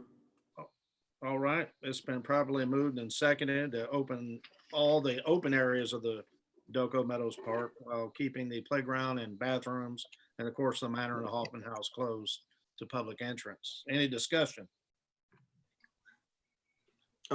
Discussion. Yes, sir. When would that effective date be? Yeah, I would say tomorrow. okay. We're voting on it tonight. I would open it tomorrow. Yeah. Okay. I just wanted Gotta to give clarify Mr. that. Cook staff time to make signs and put them in place of the old sign, but okay. I just wanted to clarify that. Thank you, sir. One thing, if we pass this, is there a sanitation? Is there any sanitary rules that we gotta abide by if we open it to as soon as we can? Do we have to keep any area sanitized daily? Or it's just like it is?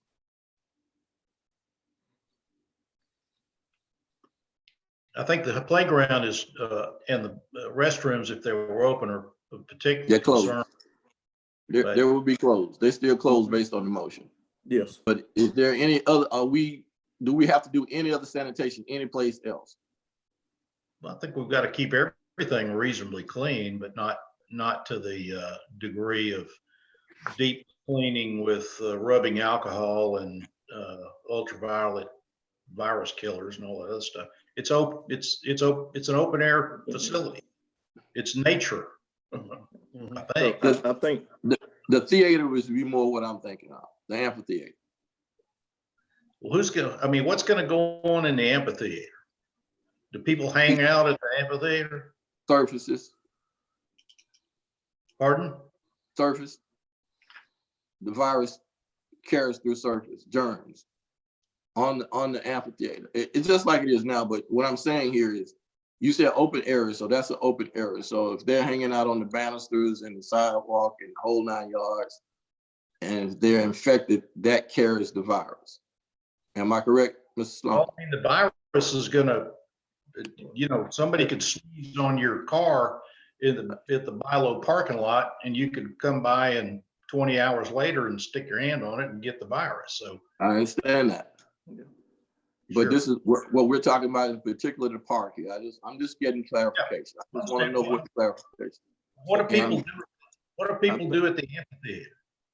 I mean, what's there to touch? Just the stage and the support beams for the wing and all that, right? I mean, there Mhm. aren't even any seats down there, are they?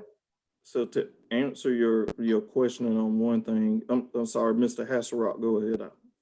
Yes, sir. That amphitheater is basically kind of a public use. It's a second playground for the kids. They have picnics there. They climb on the brick wall. They draw with chalk. They have birthday parties there. There's always lots of children climbing on the columns and the amphitheater pad. They're all over it all the time. Well, at the risk of sounding disrespectful, I think y'all are straining at a gnat. And if people gonna come and recreate and get out of the house and have a place to come, and we're just gonna have to trust that they'll behave themselves. Yeah, we can't micromanage everybody all the time. Now, if you want to go to artificial intelligence and have cameras and facial recognition, and I think y'all have really gotten down in the mire with this thing. That's just my personal, unbiased thought about it. We're okay. We're okay. I apologize for Thank that, you. but I'm calling it the way I see it. No, thank you. Thank you for that opinion that we're okay. I mean, I understand. I said before, it's a tough call, but the bottom line is, do you open up public areas for people to walk and then leave? And I mean, there are many, many public areas open now. They're known as grocery stores. And well, I guess they're private, but you get my point, where the public congregates. But, all right, if there's a motion, it's been properly seconded Any other discussion to open the walking trails while keeping the playground, bathrooms, manor, Hoffman House closed? No, I just open the want park. I just want to clear up a In the open question. areas of the park, right? Yes, I'm sorry, go ahead. Councilman Sloan Griffin. Yeah, I just wanted to clear up a question. That's before I let Mr. Hasselrock talk. I wanted to clear up a question that Councilman Griff had about concrete surfaces, just Mhm. not to elongate this, but I'm looking at it and I don't see anything in this study. This is from Harvard Health on surviving COVID-19, surviving on surfaces. I don't see anything about concrete on here. Is a surface for COVID-19. I see cardboard, plastic, copper, stainless steel. So I don't see any concreted surfaces on here. Thank you, sir. Thank you. Okay, there's been the motion in and properly seconded. Councilman Baltman's motion to open the open areas of the park while keeping in the walking trail and keep the bathroom, the public restrooms in Ducko Manor and Hoffman House closed. Any other discussion? All in favor, say aye. Aye. Aye. All opposed, nay. Nay. And the ayes have it and the motion passes.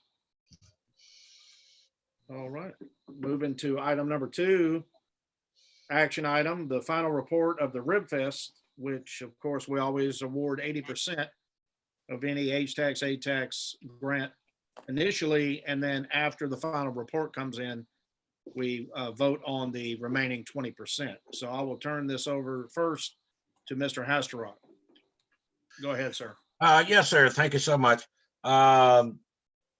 I wrote a summary up about the Rib Fest. It was on March 14th. We had a lot of people, and pretty much the statistics are in my report.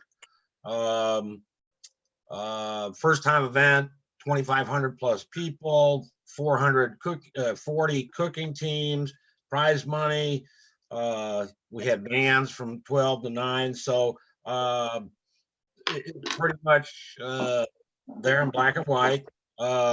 Phil did a zip code analysis and really revealing about 53% of attendees came from outside 29016 and about 47% from around the Blythewood area, 29016.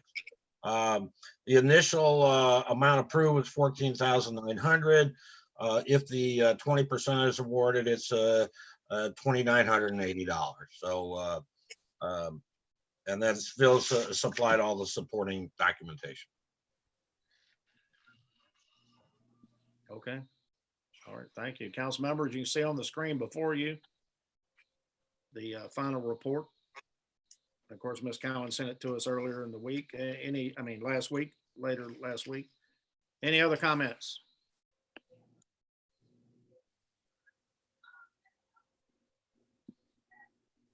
I think it was a great event. I know we do have Mr. Phil Fry was originally with us. Is he still on? Does he want to speak, Mr. Cook?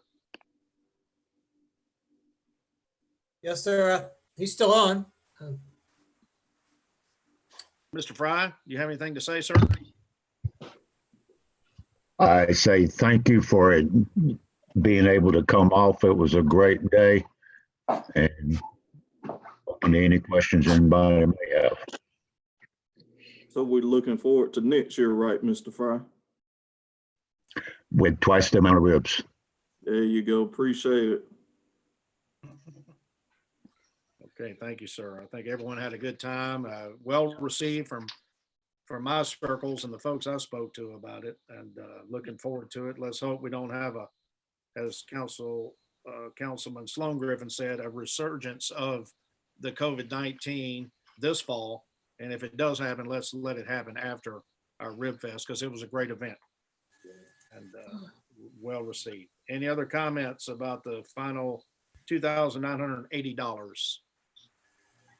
There are none. I'll make a motion. We approve the appropriation of the 20% to 2980.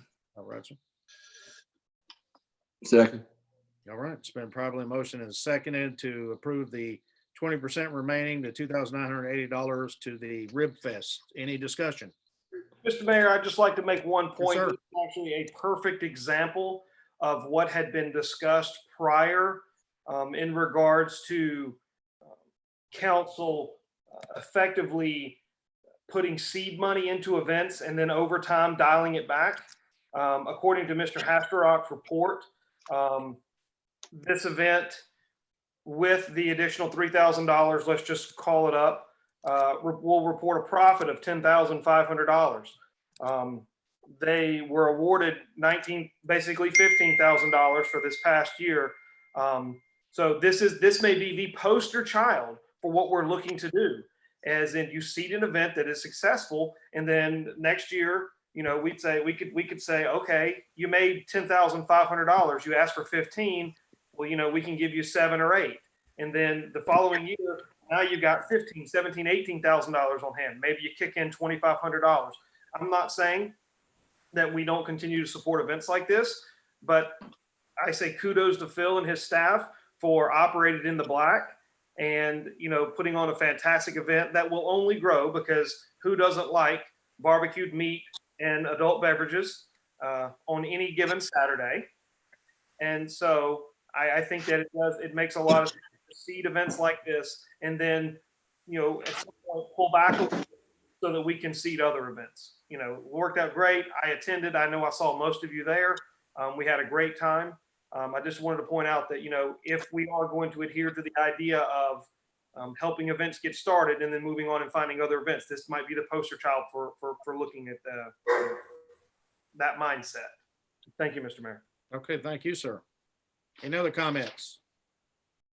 There's a properly motioned and seconded on the floor. Any other comments before we call the vote?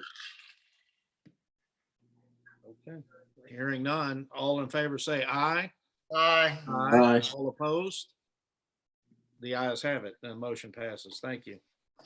And lastly, tonight, before we move to the open citizen comment, if we have any, or as the sound system bids, we spoke before about the manner, hard to hear. The press has made comments about not being able to hear many of us when we speak.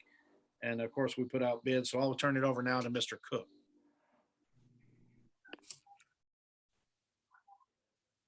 Thank you, Mr. Mayor. Mr. Hastrock, Yes, sir. since you made the memo, would you mind going ahead and taking this and explaining the different quotes and the needs of the manor, please, sir? Sure, my pleasure. We've all been to the manor many times. We really only have one functioning wireless handheld microphone and a wireless lapel microphone. We have no way of providing audio to meetings such as town council, planning commission, and some other types of uses where we need multiple microphones. So we did put out a bid. We had basically 3 responses to the bid. 2 of them from Gaddis Pro Audio. Gaddis has been the vendor of choice. They're the ones that put in the original system. And they're also the ones that did the HDMI wiring and put in the new projectors. The first quote, it provides what we specified: 8 microphones, wireless lapel mic, antenna, and system. But what it does, it does not replace basically the soundboard, the mixing board, the signal processor. It just expands it. So this first quote, what you're doing is you're taking the old system and you're just expanding it with another piece of equipment. The system would be controlled by the Crestron digital panel. That's how we control the audio in the audio room. So that's the first quote. It's providing the microphones, but using the old system. The second quote, it's replacing the old signal processor with the new upgraded digital signal processor. So this is upgrading the technology. The technology that's in the manor now is 7 years old. Just like computers, this equipment gets antiquated fairly quickly. So the second quote from Gaddis Pro Audio, brand new system, new microphones, new signal processor. You can control it with the panel in the audio room. You can also control it from an iPad or an iPhone. So it makes it much more mobile. You could have a sound technician in the room controlling the audio function from an iPad or an iPhone. Another feature about this system is we can upgrade it. We can add teleconferencing and auto conferencing, video conferencing technology to the system. The third quote is from a company called XL Media Works. This would be a completely new system, taking out all the equipment that's already there. I'm not sure if we could use the same controlling technology to control the microphones and the sound and everything like that. I did some research looking at the different microphones, Sennheiser versus Shure. What we have are Shure microphones. They're both good. The Shure is a little bit more rugged and it has more range. With the Sennheiser, you have to basically be sitting right in front of it to get the audio. The antenna distribution system may only be able to control manually, which means you have to go into the audio room and adjust the audio, and it's not expandable. The Gas Pro Audio in quote number 2, let's say we wanted 20 microphones, we could expand it. The MediaWorks is not expandable, and it does not, their quote did not mention if it could be upgraded or integrated with audio or video conferencing system in the future. Hope that made sense. Yes, sir, it does. All right. Comments? Mr. Hastrock, Sir, quote number 2. It says that using this technology allows us to add teleconferencing and very sophisticated video conferencing in the future. Does quote number 2 actually come with the hardware and software to use teleconferencing, or is that something we have to add on in addition to what? we have to add it on. We did not specify teleconferencing equipment in this bid, but the comment from Gas Pro Audio is that we can add this technology in the future. I don't know exactly what that means. Probably cameras at some point. So they didn't say if you wanted to add these features, this is how much it was going to cost. Right, because we did not put it in the specifications. The specifications was just for a new audio system. Just audio. Yeah, because if you all remember, we started talking about this in November or I'm sorry, was it February? Councilman Griffin, Sloan Griffin, when were you elected? February? Yep. That was one of the first things we started talking about is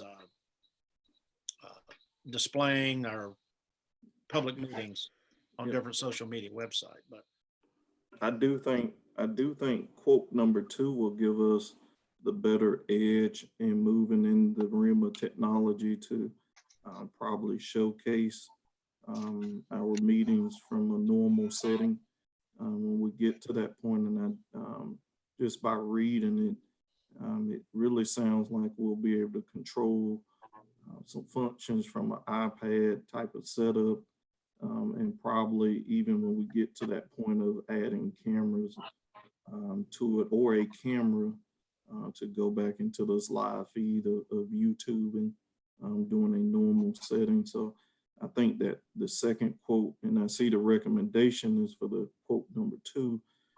I do think that it is expandable to that nature. Yeah, my turn. Thank you. okay. Thank you. Any other comments? Just one further question, Mr. Mayor. If we're going to install effectively a new system, and we want to continue the path of transparency, and we want to continue to film our meetings and put them online, I'm curious if we should not just table this for another month and solicit a rebid, including video and teleconferencing options included in a bid. If nothing more, if we're going to do it, let's just get it all and get it done and be done with it. like get it all in one fell swoop. Okay. And then we have the means, we have upgraded sound system. We have the ability to record and broadcast our meetings live. We have the ability, as Mr. Cook has shown us, that we can record them and upload them to YouTube and the town's website and whatnot. You know, I would hate to approve something and then come back 6 months later and say, oh, well, we need to do this. Well, we might can actually save some money if we do it all at once. I don't know what it would cost to piecemeal this in. But I think Okay, that's a good comment. Mr. Cook, we can modify a bid process. Is that correct? You can open it up with a new bid and would have to solicit for a new bid. And, you know, we could certainly do that. Okay. I mean, I'm okay with that. It makes sense. I mean, I see they're saying here that they can change it if needed, but we all are now thinking, how much would that cost? But if we put it in the actual bid, then you'll see it up front. Good comment. Well, I also think that fortunately we're in a position where this isn't something that's, you know, we're not in dire need of upgrading the sound system in the manner. So we do have a little bit of extra time to see what the full range of options are. We should absolutely look at the full range of options. And if it's too expensive, then we can just continue to do what we're doing. However, I think that if they say they have these capabilities, and let's see how much it costs, and let's get an example of what it's like, and you know, go from there. Okay, good comment. Any other comments from the council members?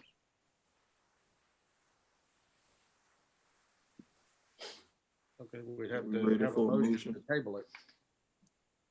Would it be a motion to table or a motion to open up for a rebid? Rebid, to rebid, yeah. Mm-hmm. I would like the motion to rebid the sound system upgrades for Doka Manor to include the video and teleconferencing options. You're going to want to show the video and teleconferencing option as a bid alternate, probably. So you don't have it's an add-on unless you are committed to going to video conferencing, in which case you would want to just let it all go in one bundle.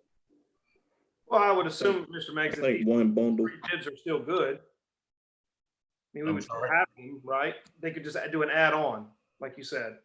Yeah, you'd have the base would be whatever it is you're trying to do with the sound system, and then show us on as a bid alternate the addition of the video conferencing or whatever other capabilities you may or may not want to take advantage of.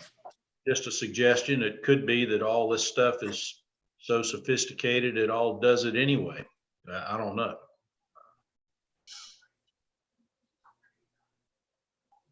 End of comment. Okay, any other comments?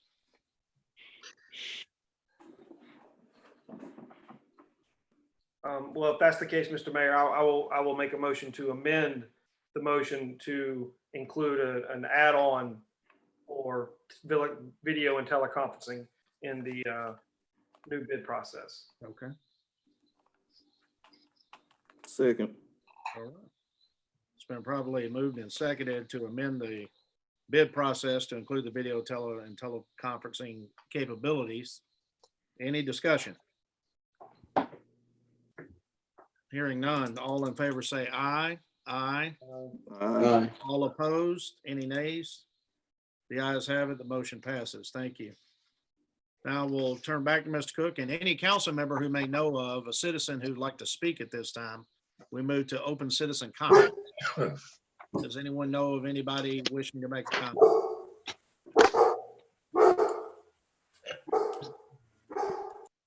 I think I hear one of our citizens who wants to comment. Whose dog is that?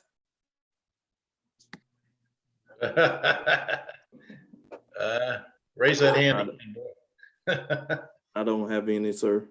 I don't see any either. None on Nextdoor app. What's the dog's name, Brian? That's Seamus. And I think there it is right there. Yeah. But, yeah, so I don't have any emails and I don't see any other comments as well, Mr. Mayor. Okay, well, thank you all. We appreciate it. And hopefully the citizens of Blythewood see that we debate and take things seriously. And we always run down the checklist and make sure we're doing the right things for the citizens, like Councilman Larry Griffin brought up, and that's exactly right. All right, with that, we move to adjournment. Motion to adjourn, Mr. Mayor. Second. It's been properly moved and seconded to adjourn tonight's meeting. Any discussion? Hope you all stay safe, and I'll call the question. All in favor, say aye. Aye. All opposed? Any nays?